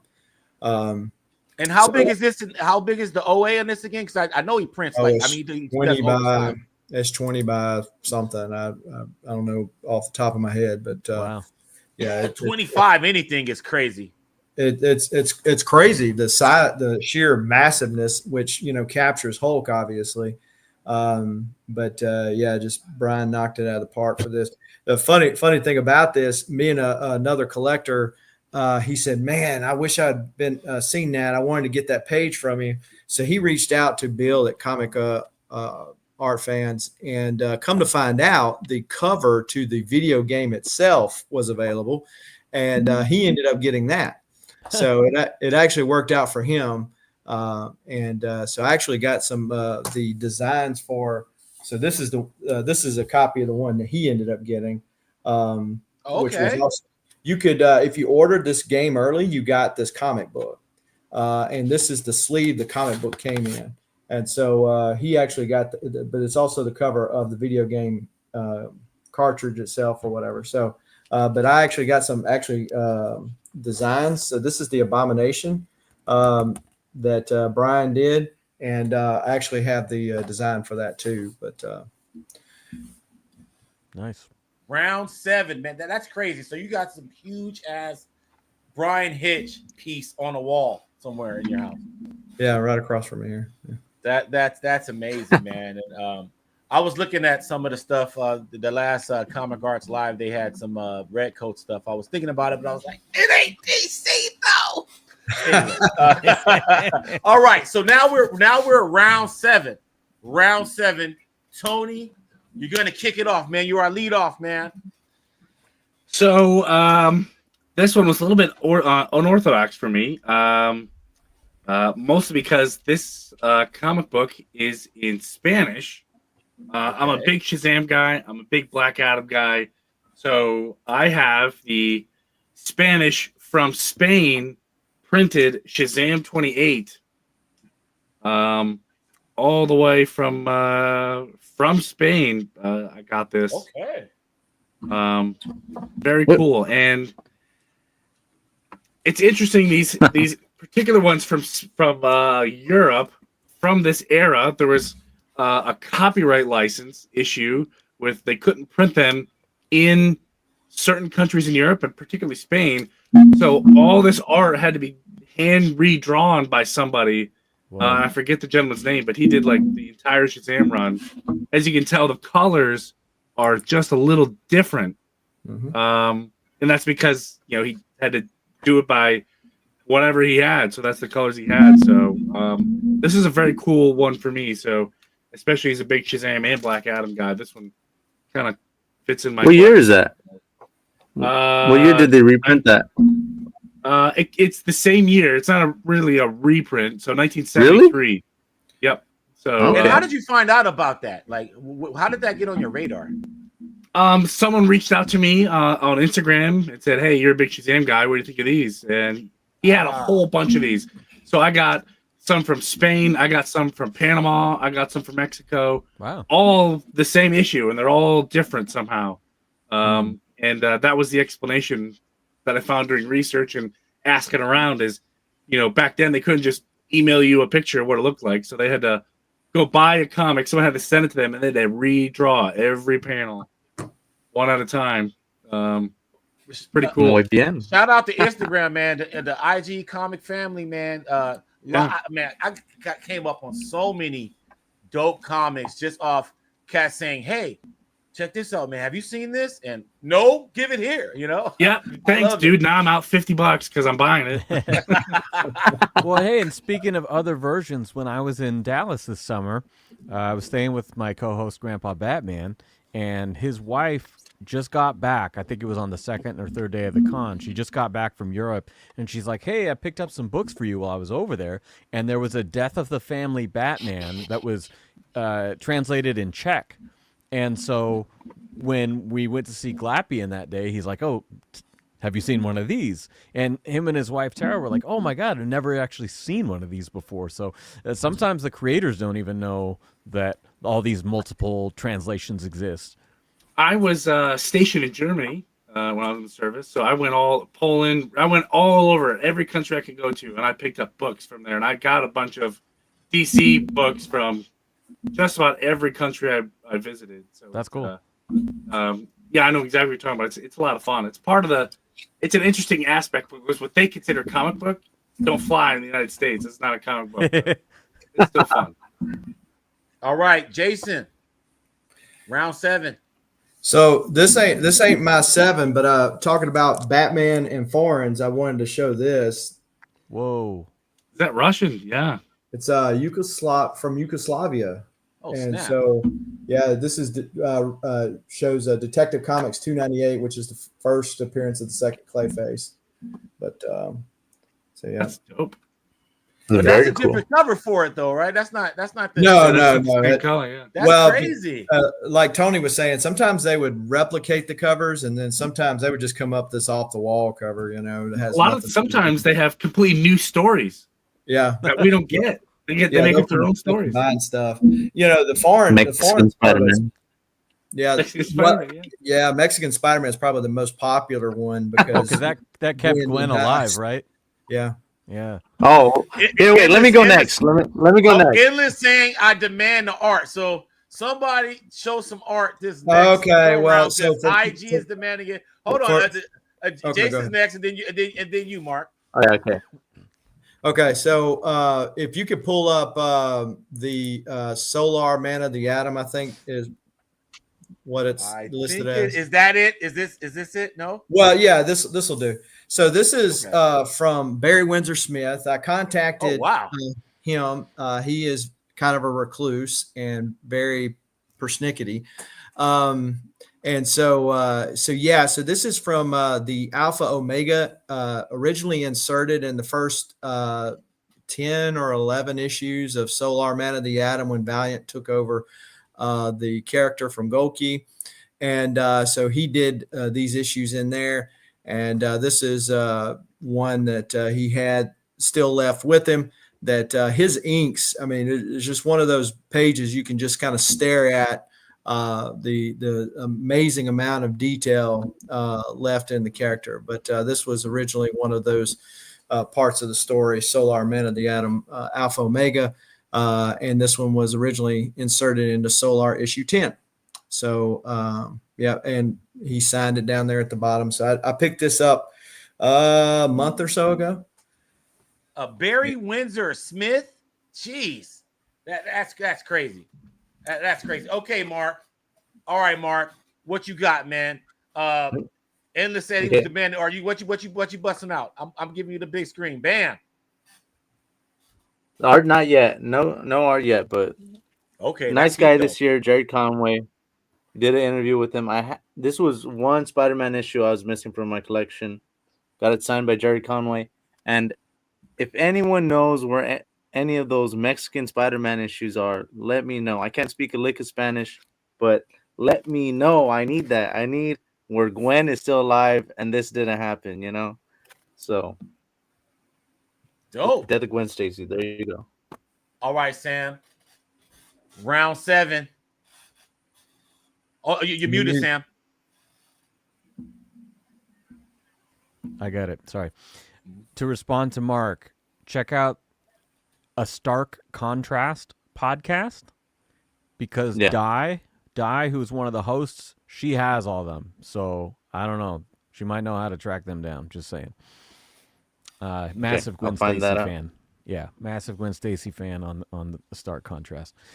Okay, so I mentioned this one to you guys before. This was an eBay score from the pencils, and then I had it inked, and I picked up at Rose City this fall. So this is David Finch on the pencils, and Mostafa Musa on the inks. And I'd specifically seen him ink Dave's stuff before, as well as the Ivan Reyes piece that he did for me at the beginning of the year.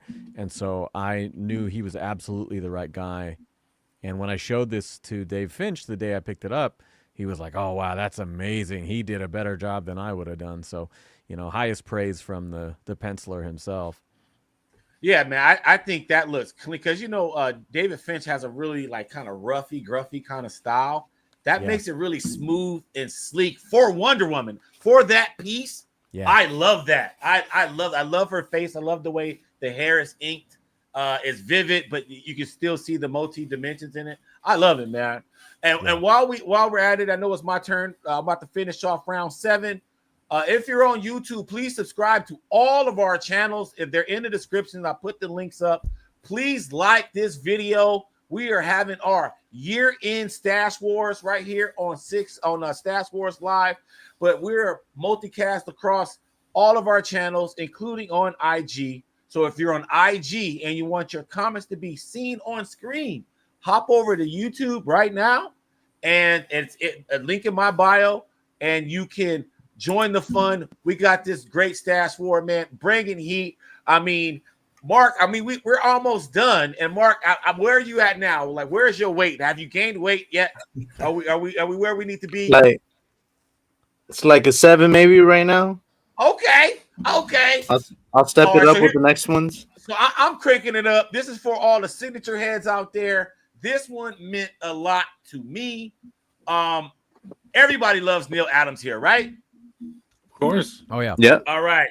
So this is Neil Adams' last official published Batman cover signed by Neil Adams. This was one of the last things I had signed by him at the Krusty Bunker in Burbank, California. But I kept this one on ice. I didn't want anyone to sign it, but then I was like, no, I do. Like, is that Tynan? No, that's actually Tom King.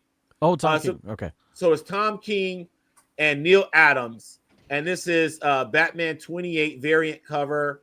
Neil Adams' last official, not like a remake or whatever. No, he was alive. He did this. He was commissioned to do this by DC. This is his last Batman cover of all the dozens of covers Neil with the deal had. This is the last one, and it made my cut, man. I always got a weasel in a Neil. He's one of my favorite guys of all time. He's like a hustler personified. Like I met this dude. Like he literally counts his money on a spiral bound notebook. He counted his money on a spiral bound notebook every day. He knew how much money he made every single day. I mean, this dude, I love him. I love him. Neil Adams, rest in peace. All right, round 8. Okay, I don't care what you say, Mark. Bring it on. Okay. Bring it on. It's time to go Super Saiyan now. So you should have some blonde hair coming out the sombrero right now because you're bringing the heat. Okay? All right, so we're with you, man. There we go, Sam. Bust it out. There we go. All right, you starting us off round 8, Mark. Okay. So I got this little piece. It's a small piece. Like the actual piece is right there in the middle. Yeah, keep it there. Keep it is right this there. sacrilege? I gotta ask Jason, since Jason's the real art guy. Is this sacrilege to, like, this stuff's not taped on it? I just like placed it within the frame. Like I printed out like the rest of the panel because it's a collage, or the rest of the page because it's a collage. This part of Brightest Day number 0. I think it's like page 17 or something. But Andy Kubert did this like little preview for Flashpoint right there, and it's a bunch of flashes running on a bunch of reverse flashes running on cosmic treadmills.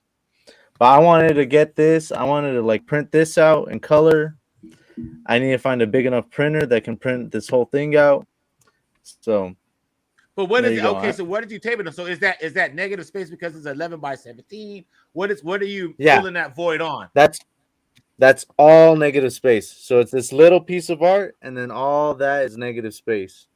That's all blank space right there. That's why I had to add a little something, you know. I had to throw that on there. Now I think I can actually frame it and then feel nice about it and everything. But I like Flashpoint, so picked up that little piece right there. So Andy Kubert. All right, so Jason, he asked you a question. What you think about his collage work? So was this recreating the page as a whole, or just like a collage of different scenes from the story? No, it's recreating the page. The page is this is like right in the middle when it's actually like at the edge of the page. So I kind of had to cut some stuff over and like slide it over. So like what was supposed to be right here is now over here, and what was on the top is now on the bottom. So like it kind of rolled over.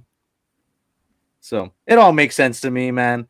Well, hey, that's the only person that's got to make sense to. The person that's not. It all makes sense to me, you know. Okay, so all right, so I got to ask the question to you, Mark. We're at round 8 of our Stash War year end Stash War. Yeah. You saw Andy Kubert. I think that was the LA Comic Art Show. But so that's not a prelim. So that's an actual published piece, and so it was like a jam piece or something like with other artists, or what? It was a jam piece on Brightest Day number 0, page 17. I can see some artists, like I can see that this is Scott Collins right here on this flash right here.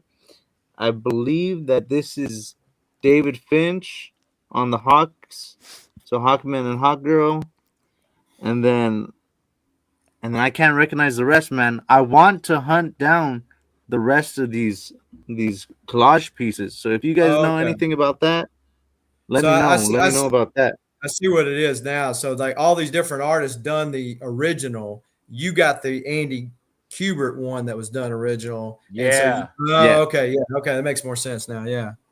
Yeah. That's dope. That'd be cool to be able to track down the other ones too. Yeah. That would be a crazy little project, right? Let me know. Let me know if you guys find anything. All right, Sam. I'm interested. You up round 8, baby. All right. Some of you guys know when I start the podcast, every time I say this is the Dark Night of Rap, Sammy Warmhands, because I've been making music my whole life, and my favorite rap group is Czarface. It's a spinoff of Wu-Tang with Inspector Deck, Esoteric, and DJ 7L, and they're all about boom bap beats, break beats, samples and comic book references. And so I got Ryan Otley, who had done art for them, to put on my All-Star Batman the one and only, as far as I know, Czarface cover, sketch cover that exists. And he absolutely went in on this. He was really excited to draw the character again. And yeah, this was MegaCon this year as well. And actually, I had been trying to make this happen for a long time. But as of last weekend,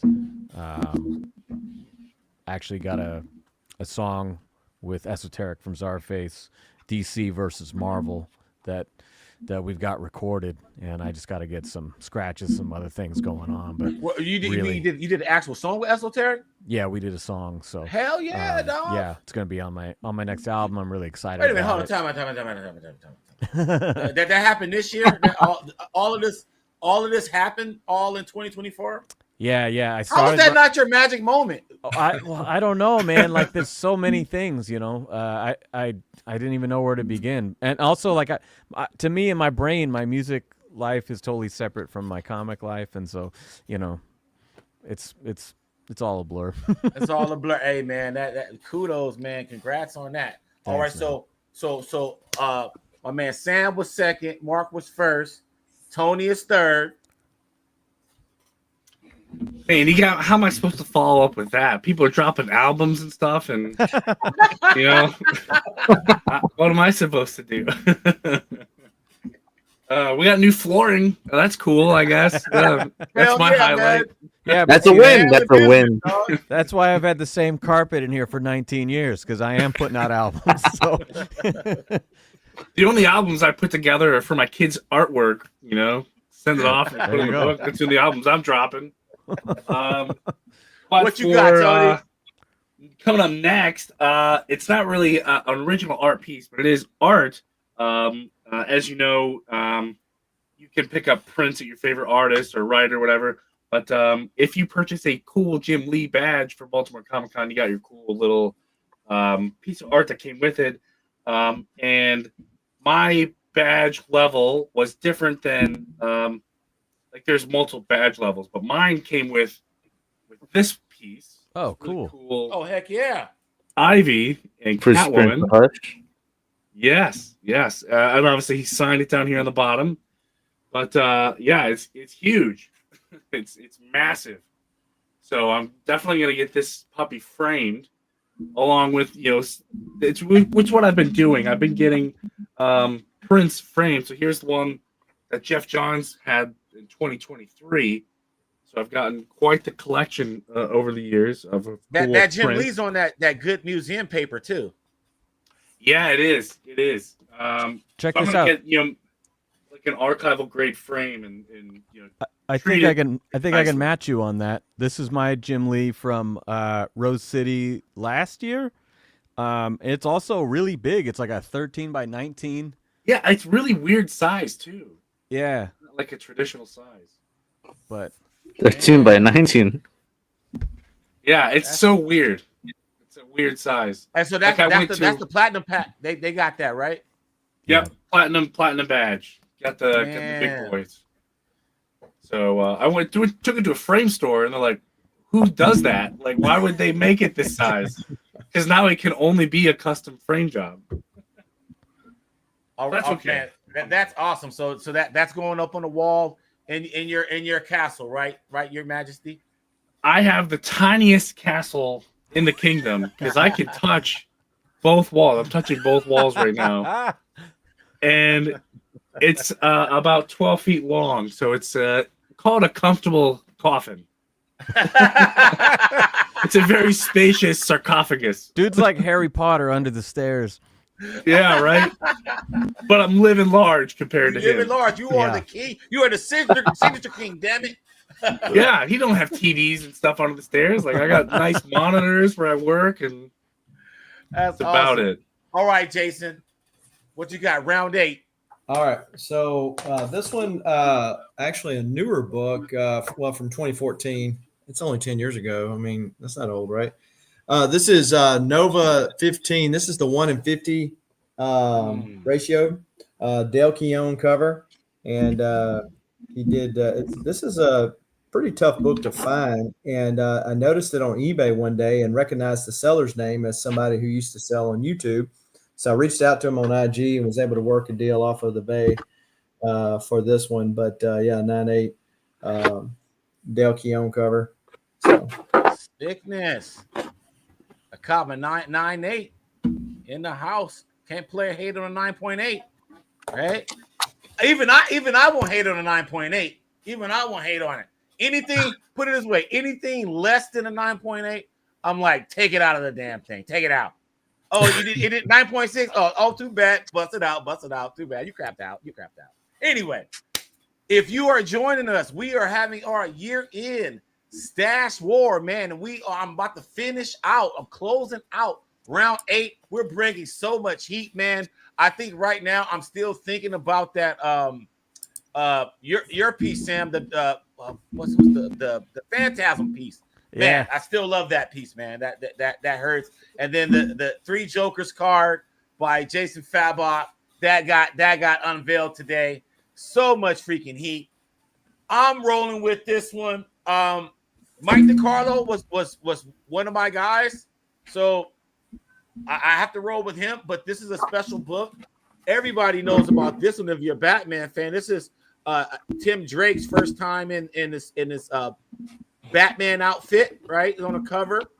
And Robin outfit, I'm sorry.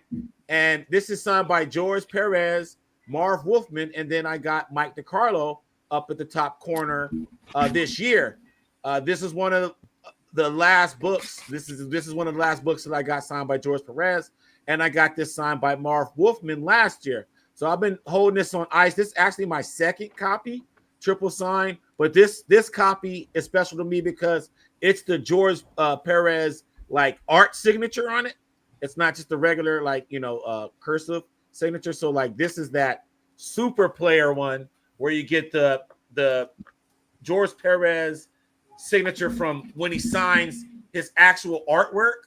And so that's what I like about this one. I had to throw that in there because it's legendary. And as I said before, my theme of the night is all Batman comics. Yes, sir, Sam. I just want to say, you mentioned you're a huge fan of the the Death in the Family, but I actually prefer Lonely Place of Dying. Do you have like a favorite there? Are you all Death in the Family? Like which one do I like better? Yeah, I personally think Lonely Place is a better story. It's a better story. It's from that era. Written. Yeah, because it was pretty much right, back to back pretty much. And I gotta say, and it was Batman Year 3. No, it was after Batman Year 3. No, was it? No, that was after Batman Year 3. After Batman Year 3, then it's Perez did the covers, and then it was Tom Grummett with the Teen Titans stuff. I would have to say the Lonely Place 9 because I just think I'm just going to just say this. I mean, it's not controversial, but you guys would agree that Marv Wolfman's a better writer than Jim Starlin, right? I mean, right? I think he's good. He's good on the long runs. See, Marv is like good, like doing stuff like the new Teen Titans and everything. So, and because like new Teen Titans came into A Lonely Place of Dying, like that's what really made that story.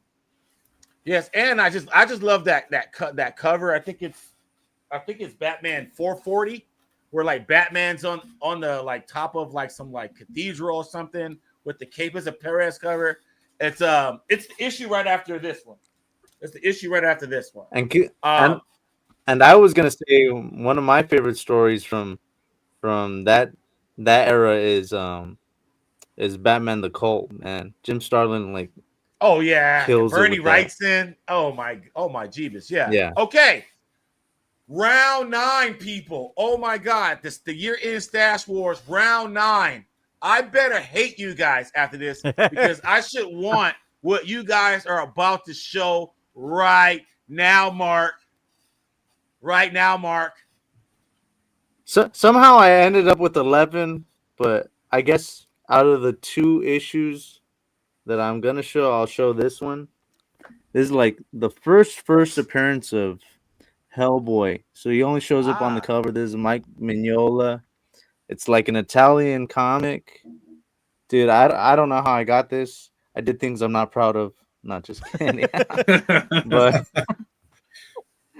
but somehow I ended up with this year. So this was something I didn't think I was ever gonna get, and like I pretty much got it for free too. So I'm a big Hellboy fan. This is very nice to have, you know. yeah. So you're saying that's the first time Hellboy was in print? Yeah, he's just on the cover. That's like a prototype of him.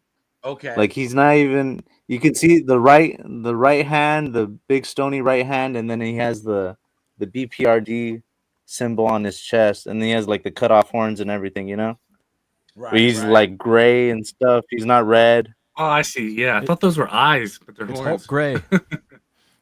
No, it's the cut off horns and everything. Yeah. So is that okay? So help me, guys, because if you ain't on Batman, you don't exist or you died, maybe in my world. Mike Mignola did a shitload of Batman. Hold though, on. man. Let me ask my question. Let me ask my question about Mike Mignola. What is that like the creme de la creme book that people want signed by him? Like, what's the Hellboy key? Is that the Hellboy key? It's either that or like the first Hellboy story, San Diego Comics, Comic-Con Comics was it number 2 or is it number 4? Or whatever. And then they have like the Hellboy dang. I forgot what the first story is called. But like the first miniseries, the one that's co-written by John Byrne. Okay, I know which one you're talking. I can see the cover in my head. But, Seed of Destruction. Yeah, where he's like. So where does that fit? The book that you have right now, where does that fit in the continuum?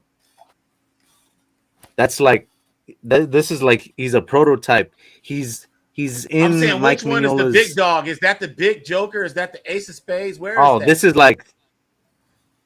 like Malibu Sun for Spawn. Okay, for you know? Spawn. Okay, it's like okay, I get it. Okay, I get it now. All right, so I'm saying you educate me, dog. All right, Tony, number 9, bro. Show me something Number 9. shiny. Something shiny. It's sparkling. unfortunately it's not a foil. It is shiny because it's slabbed. Yeah, I know. I know. Wow. I'm shocked. Hey, they all can't be foils. I wish they were, but they aren't. I love this character. I love this story creator. So it was a match made in heaven for me. Now I just got to get some more things on it.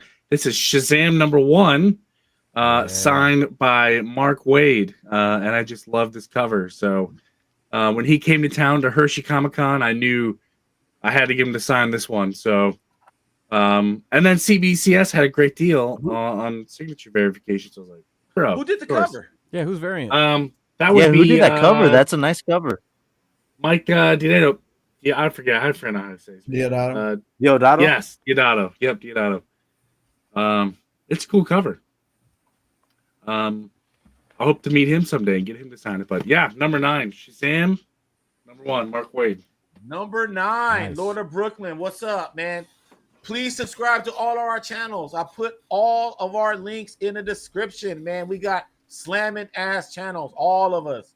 It's pretty awesome. Okay, so we had Mark, we got Tony. Now we got Jason. Number 9, dude. Wow.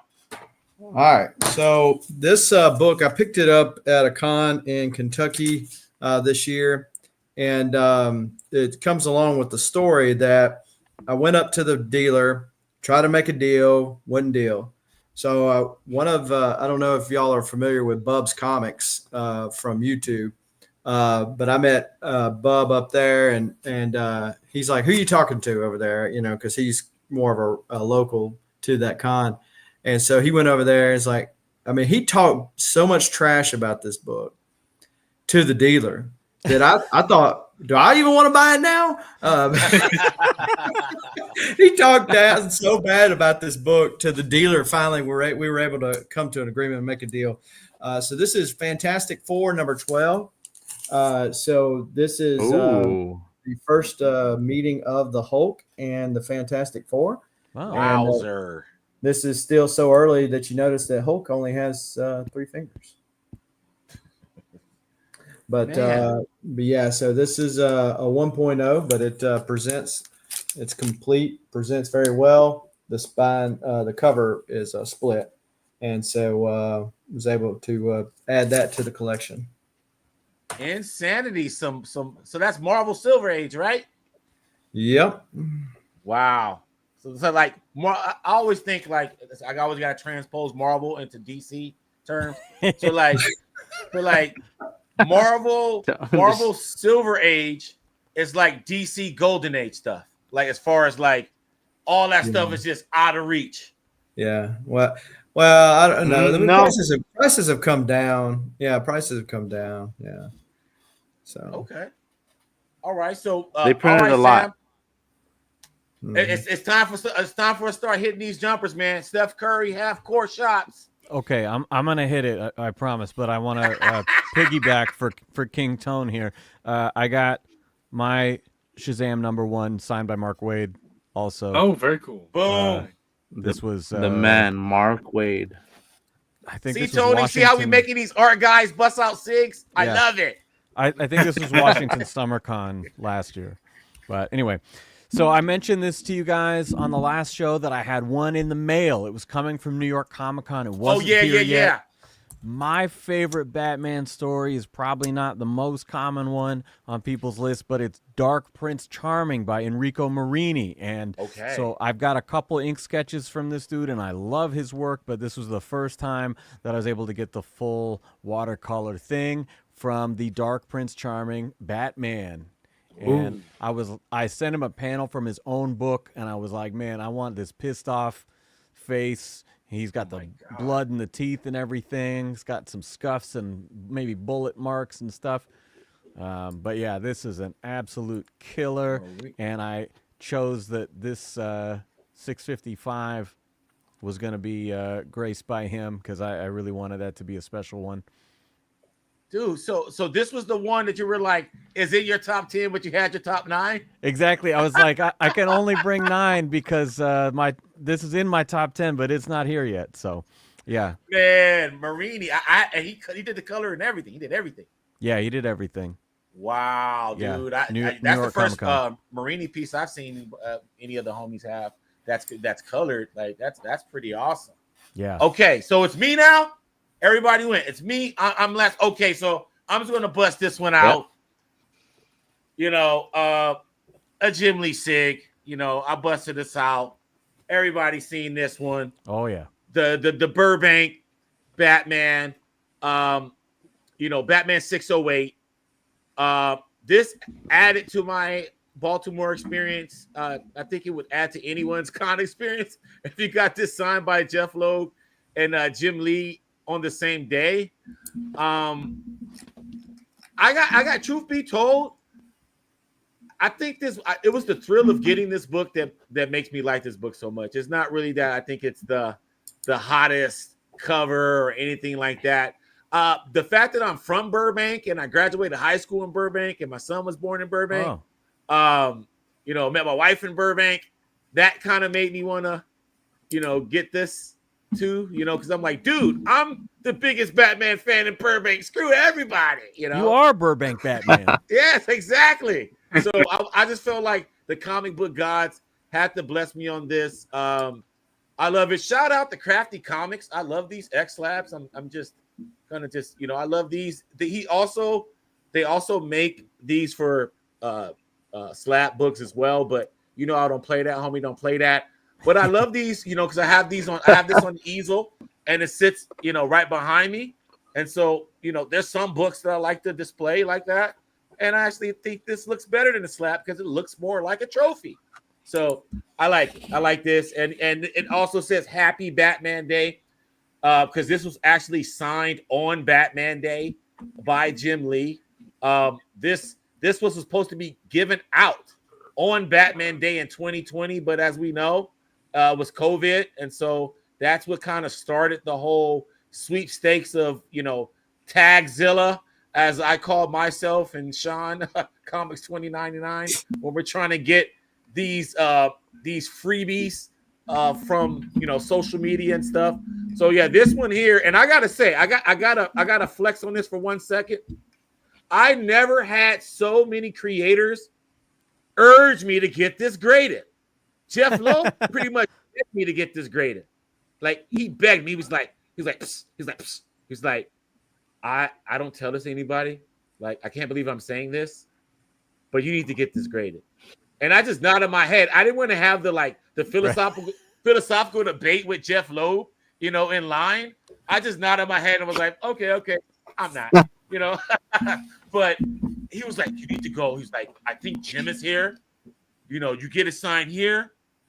And then he was like explaining the whole process to me, bro. I'm like, he really wanted your boy to get that sign. And I was like, dude, this is like $1,000 book. He's like, do you know how rare this is? Yeah. And I was and just the curse was born because you didn't listen to him. Now you're jinxed because you didn't listen to Jeff Lowe. I didn't listen to him, man, but I feel good about it. I feel good about it. I don't feel like I missed out on anything. In fact, it's off grid, and then now they have the I think a Green Lantern statue was just recently unveiled a few weeks ago, and then so they have a whole other Green Lantern thing. And I think the last time they had a Burbank Batman one was like earlier this year. I'm hearing rumors that they're done giving it away, but I don't believe that. I still think I believe this is the conspiracy theorist to me that as Hush 2 approaches, right, they're going to bust out some of these again, and they're going to drop another 5. And that's just me, because I know they have more than what they gave out. I don't even think they gave out 100. I know there's not 100 in the CGC census. Wow. So that's me. So take it from the 6th layer, the old conspiracy theorist. Hush 2, man, Hush 2, dog. They're probably gonna come out with them. Now, if I'm wrong, then I'll be more prone to believe what some of my homies been saying about they're not gonna come out with any more of those Burbank 608s. But if I do, I got it at the end. So it was great. So that's round 9. If you joining us on YouTube, please subscribe to all of our channels in the subscription, man. We got a lot of different types of comic book content across all 5 of us. We got the Signature King, we got the Bat Fan Addicts podcast, Southern Comic Geek. Man, you bang for Valiant Comics, bro. Like, you bang for it hard. And so I love that. And I don't think anybody interviewed as much comic book talent as the 6th Layer Station. So if you're into interviews and your favorite creators, subscribe to the 6th Layer Station. If you're into comic books in general, we are the guys. Look at this in the subscription and subscribe to all of our channels, IG. Thank you. All right, so now this is it. The moment we all been waiting for. This is round 10. Please, somebody tell me they want to go first. Who wants to go first? I'll go first. All right, there we go. Jason. Thank you, dog. What's up, man? All right, so that last Solar page, okay. not the one we showed last time, the other one. This one. Yeah, so you mentioned, it's funny, some people knew me as an X-Men collector and then the Valiant collector. Again, my collection is very eclectic, but that's facts. That's facts. When in the 1990s, when Wizard was at its height and it's pushing hard Image and Valiant, right? It's a little hard for a little Southern boy to be able to get some of the early, what is commonly referred to as the best of Valiant, which is the Unity Saga across their issues. The first Valiant book that I read was Rye number 7, and in that, Rye dies. Which was a big thing for Jim Shooter, that the characters stay dead, type of a deal. Of course, Jim wasn't long for Valiant World. So Rye dies, and he's actually since stayed dead. Another kind of like what they did with Flash. Somebody else raised him, raised up and became the new Flash, which is the way they should have kept it. But I don't want to digress into that conversation. So back to Rye here. So this scene at the top of the page was in Rye issue 7, where Mother God, who is the chief antagonist here in Unity, is trying to destroy everything to remake it in her image. And so Rye holds off her long enough for the heroes to free Solar. So, he dies, basically saving everybody. And so the fact that he died, I was just like, wow, which really drew me into reading about the character. So fast forward, a lot of these scenes from the various pages were cut and copied onto the another issue because the issues were all crossing over with each other. This scene is used, and this is a page from Solar Man of the Atom 13, but it's the same scene from Rye issue 7. And so I haven't seen a Rye issue 7 page at all, but I would imagine that it's just a paste up, that they did not redraw it. And if you look at the printed versions of that, you'll see what I mean, that they're just so exact opposite. So, so exactly the same rather. And so she destroys Rye, and then she realizes that Solar is released, and of course Solar will take her down in the next issue and the last part of Unity.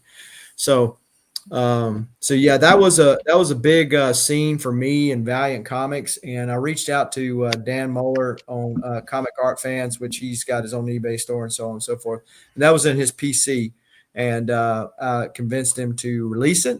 I exchanged some of those certificates of appreciation we call American currency, a lot of them, and was able to add that to the PC this year.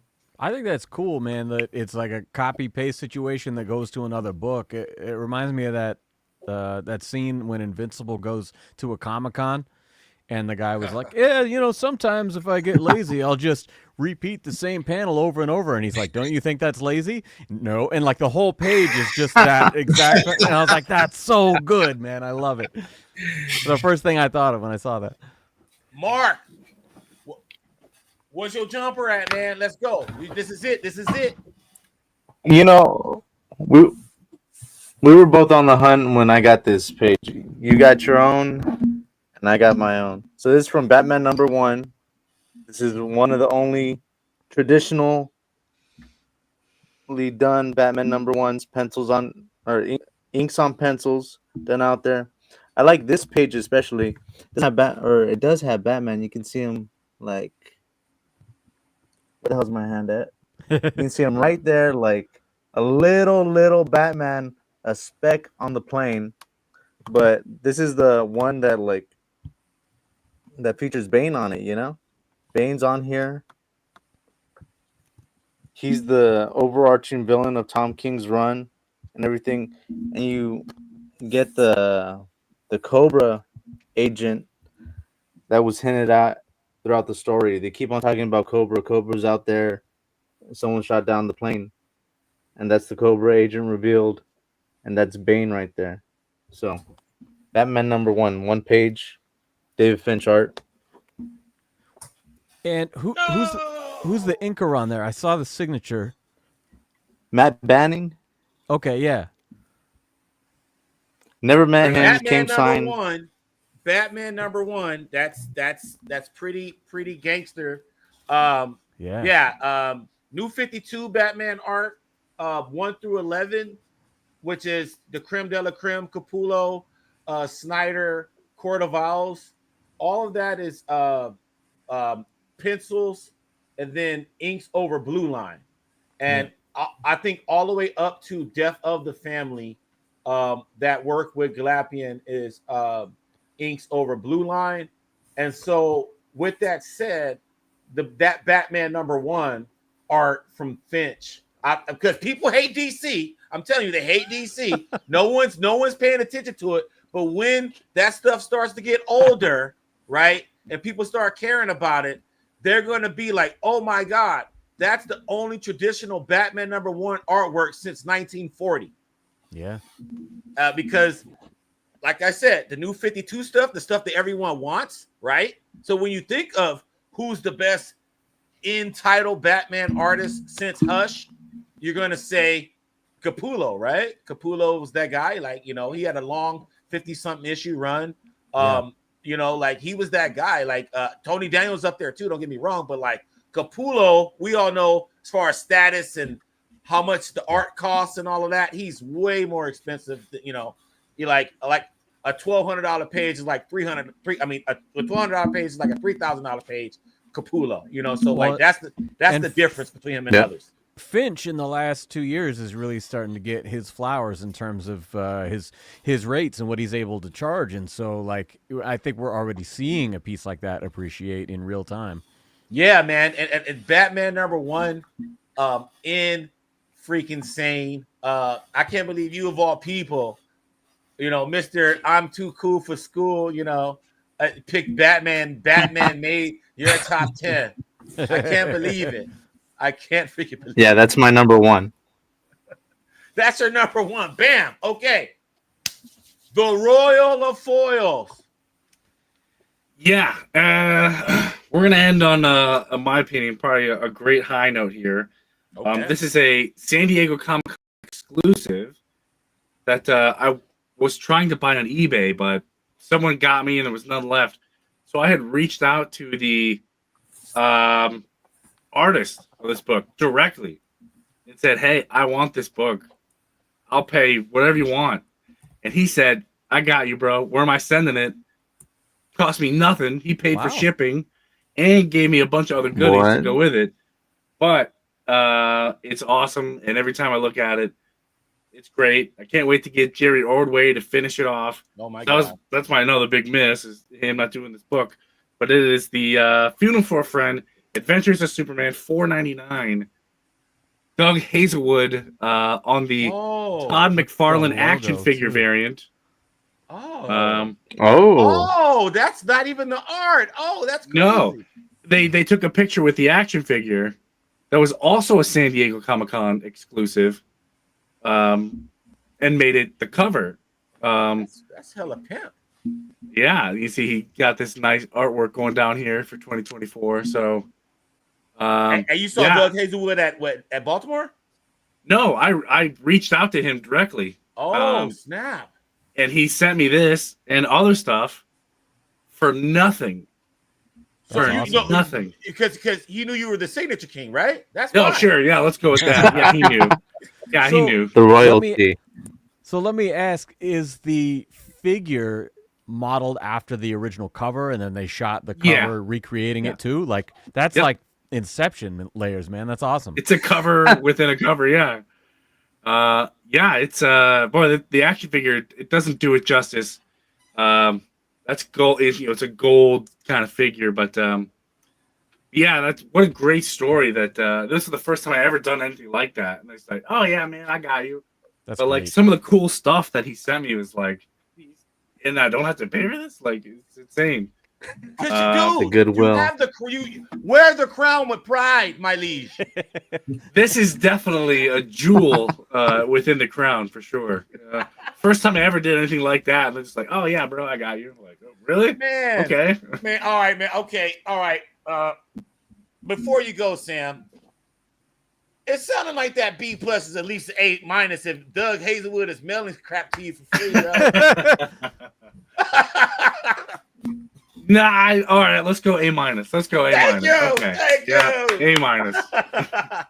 All right, man. What you wrapping up with, Sammy? You already know, man. This is yeah. I got nothing. I took this out of the frame too, so I could show it to you clearer. But I don't even have to tell you. Oh, keep this shit up, man. Keep it on. God. For mayhem. What did he do in the scene, man? I want to know what he's looking at. He's lighting somebody on fire. It kind of reminds me of like Jimi Hendrix lighting the guitar on fire, what his face looks like. Oh my God. Yeah. God. Yep. Oh, Jesus. And he's That's sharp. attending MegaCon this year, or should I say next year? So I will finally get to actually meet him. This was commissioned for a show in 2023 that he had to cancel, and this was completed at Lake Como this year and mailed to me. So we've both had some pieces at Lake Como. With the Lee freaking Bermejo. The God, yeah, can't beat it. Can't beat it. Was that like absurdly expensive to do something like that, or was it? Did you feel like it was pretty reasonable?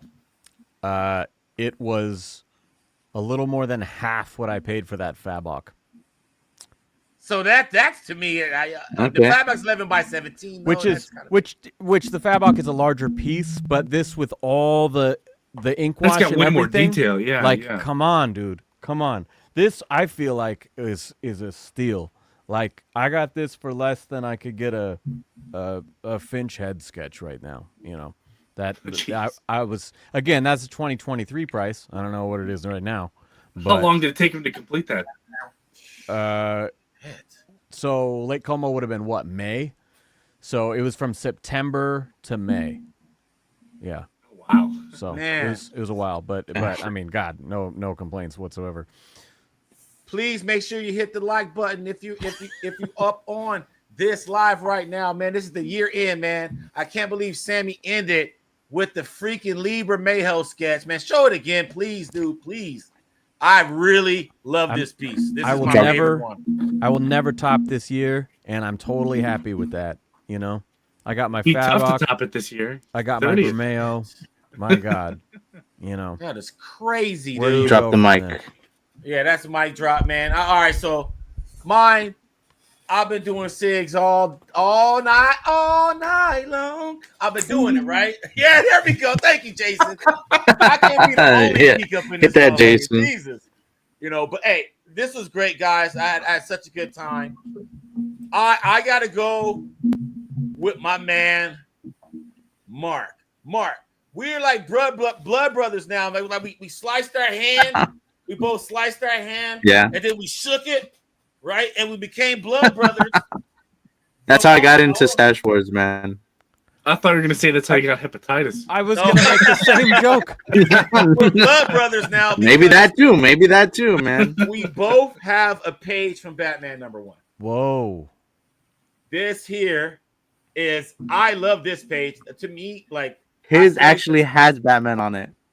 It has Batman on it, like every panel, but like 2. You guys got like the same scene from a different angle. Yes, this is so cool. Well, truth be told, Tom King, he'll take a whole issue on one sentence. It'll take like 22. You know what I mean? So like, truth be told, like it's the Tom King effect with this page. You know what I mean? Because this was several pages ahead of what Mark has, but I would say this. Everything I said before about, the whole, collector, thing with it. But as far as pages are concerned, there's not many I've seen in a while from Batman #1 on CAF. I think there's this one and like maybe 3 others from Batman #1. But the page that I want to see, who has it? I think Finch has it. And if anyone sees David Finch, ask him this question for me if I don't see him first. Who has that page, the splash page of him in the chair rocketing up to the plane? That page is insane. Tom King always shares that like periodically. That's from Batman #1. To me, that's the best, singular page of the whole issue.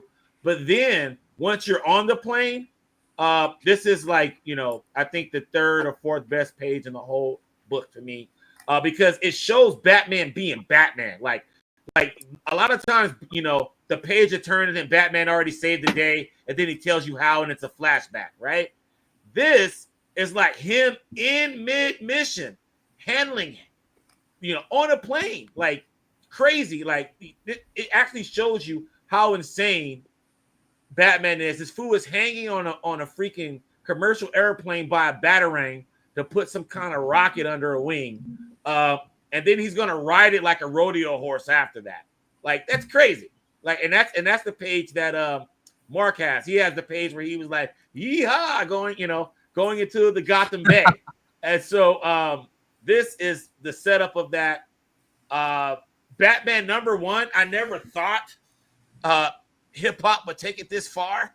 I never thought my fandom would go this far where I would have a Batman #1, a David Finch.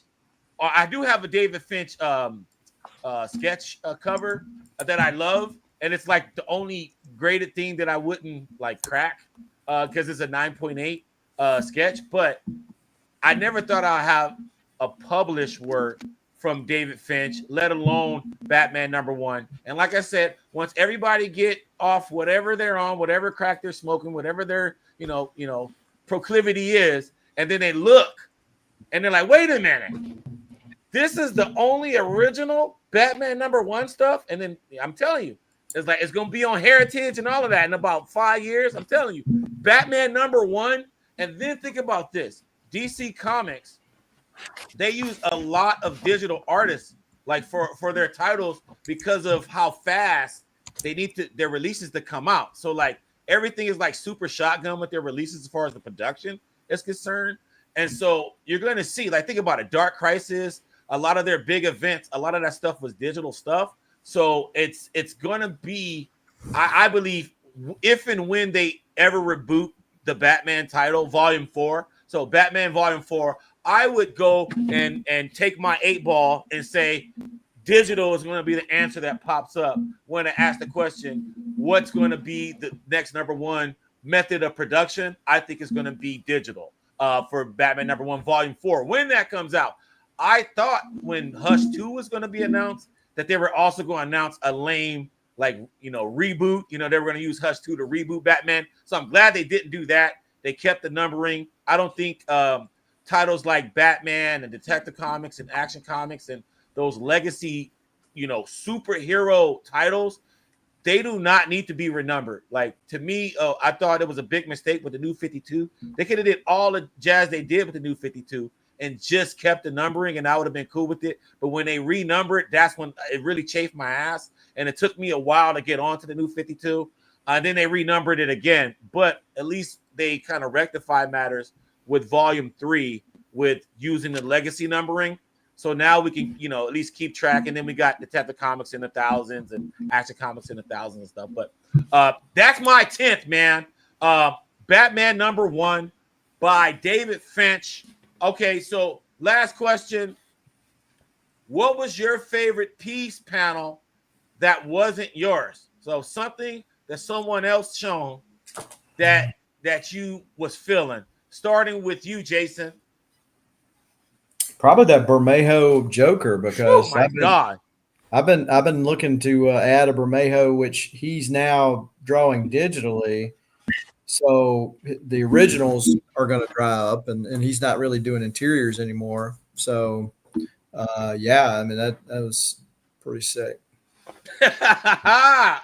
All right, Mark. I like that. So, what number of Solar was it? Man of the Atom? The last one? He gave us a little. Yeah, 13. Yeah, the one that you showed? Number 13? This one here? Yeah, I like that.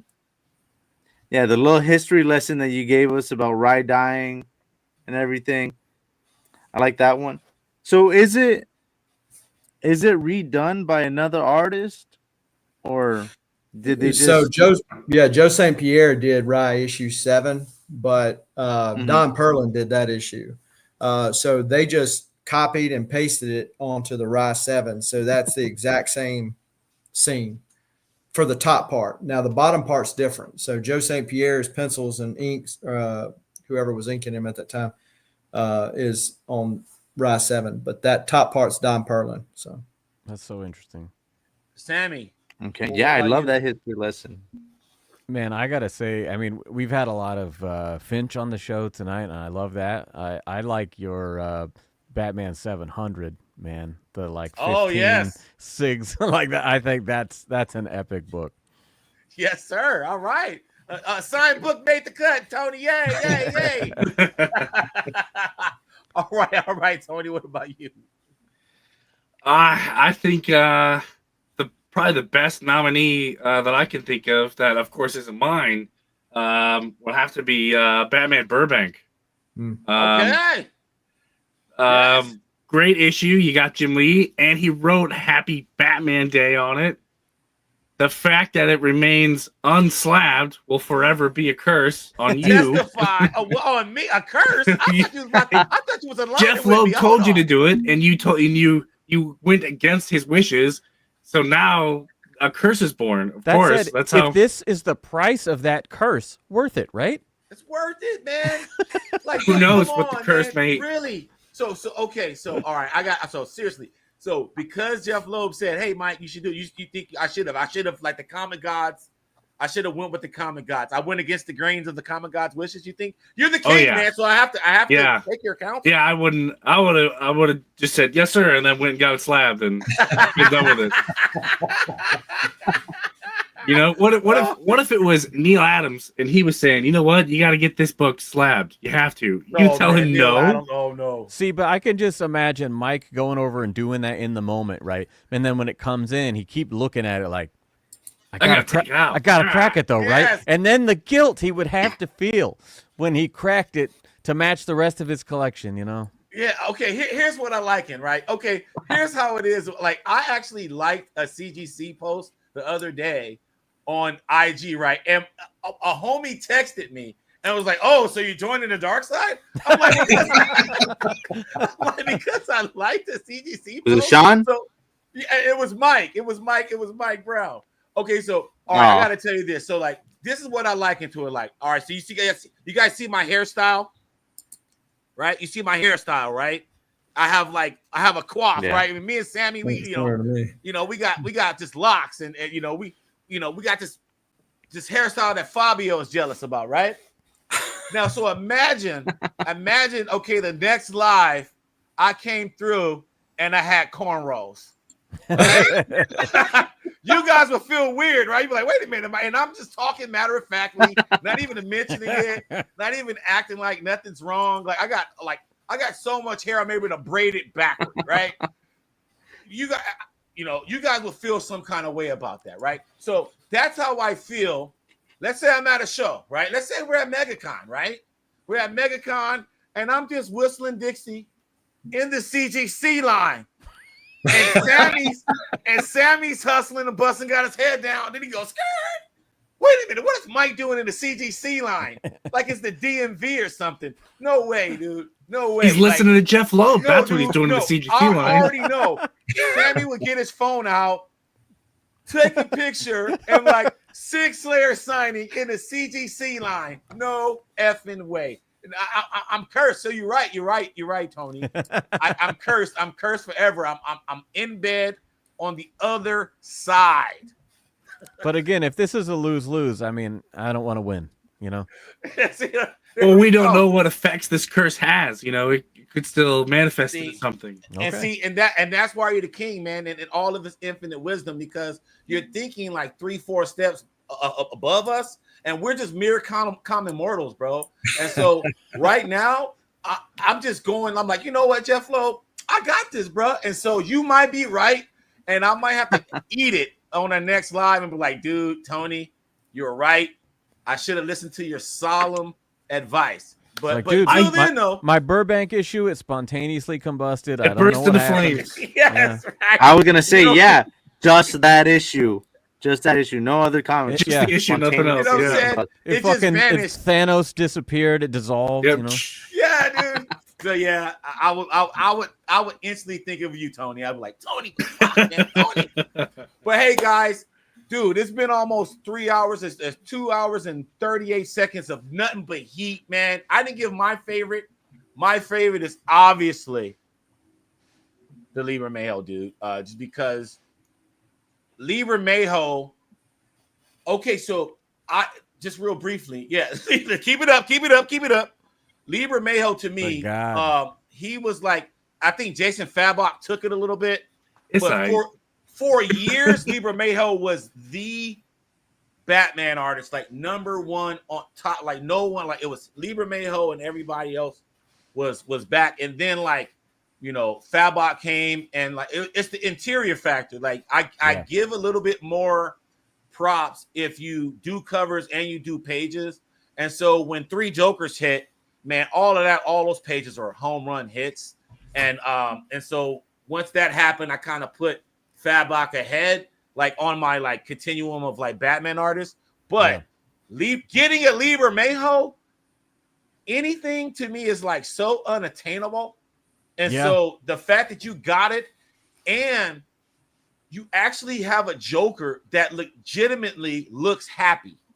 Like it's not like a sinister laugh. Like he looks like he's like as happy as you are getting the damn Libra Mayho. That's the way the Joker looks, you know? And so I love it. The first appearance of the Bald Brotherhood. I love that. This is the first appearance of that. Let's go.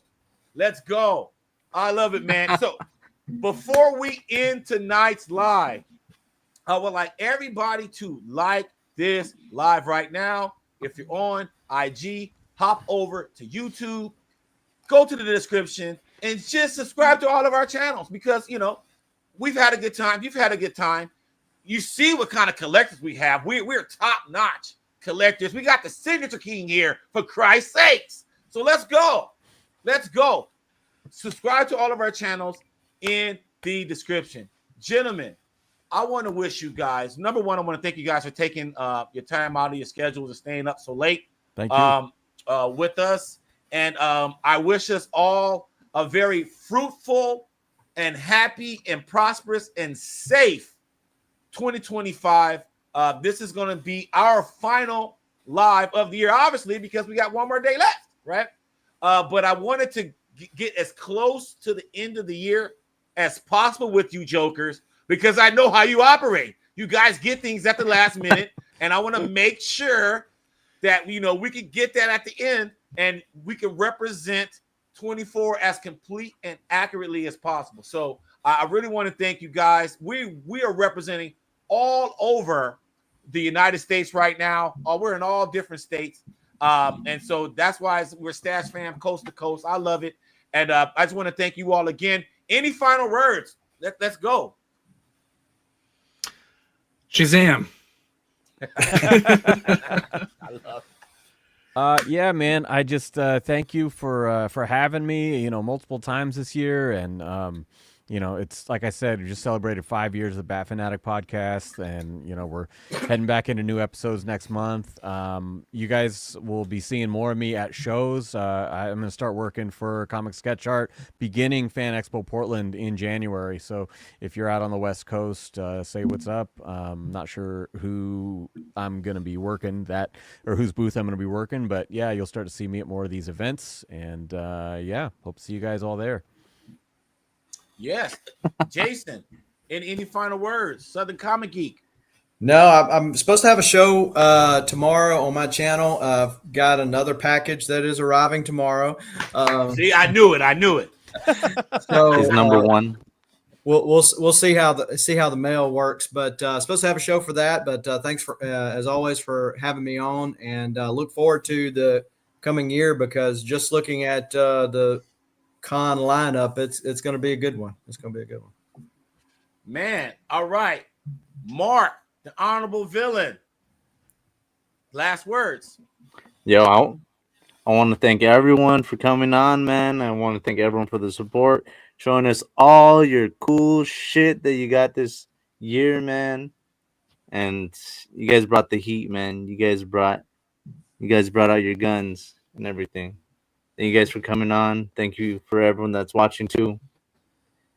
It's been quite a year, and hopefully next year is going to be better too. Yes. And I'm just going to just end off with this. Next year starts Thursday for us on the Six Layer Station with Six Layers. We are interviewing the GOAT, Jeff Johns, this Thursday. Watch the interview. Wow. Jeff Johns, if you like 3 Jokers, we're talking about it. If you like the Ghost Machine stuff, the secret origin of the Ghost Machine, the whole crew, he talks about that. If you want to know what happened with Doomsday Clock, holler at your boy this Thursday please, on the Six Layer Station, subscribe. We got Jeff Johns this week, man.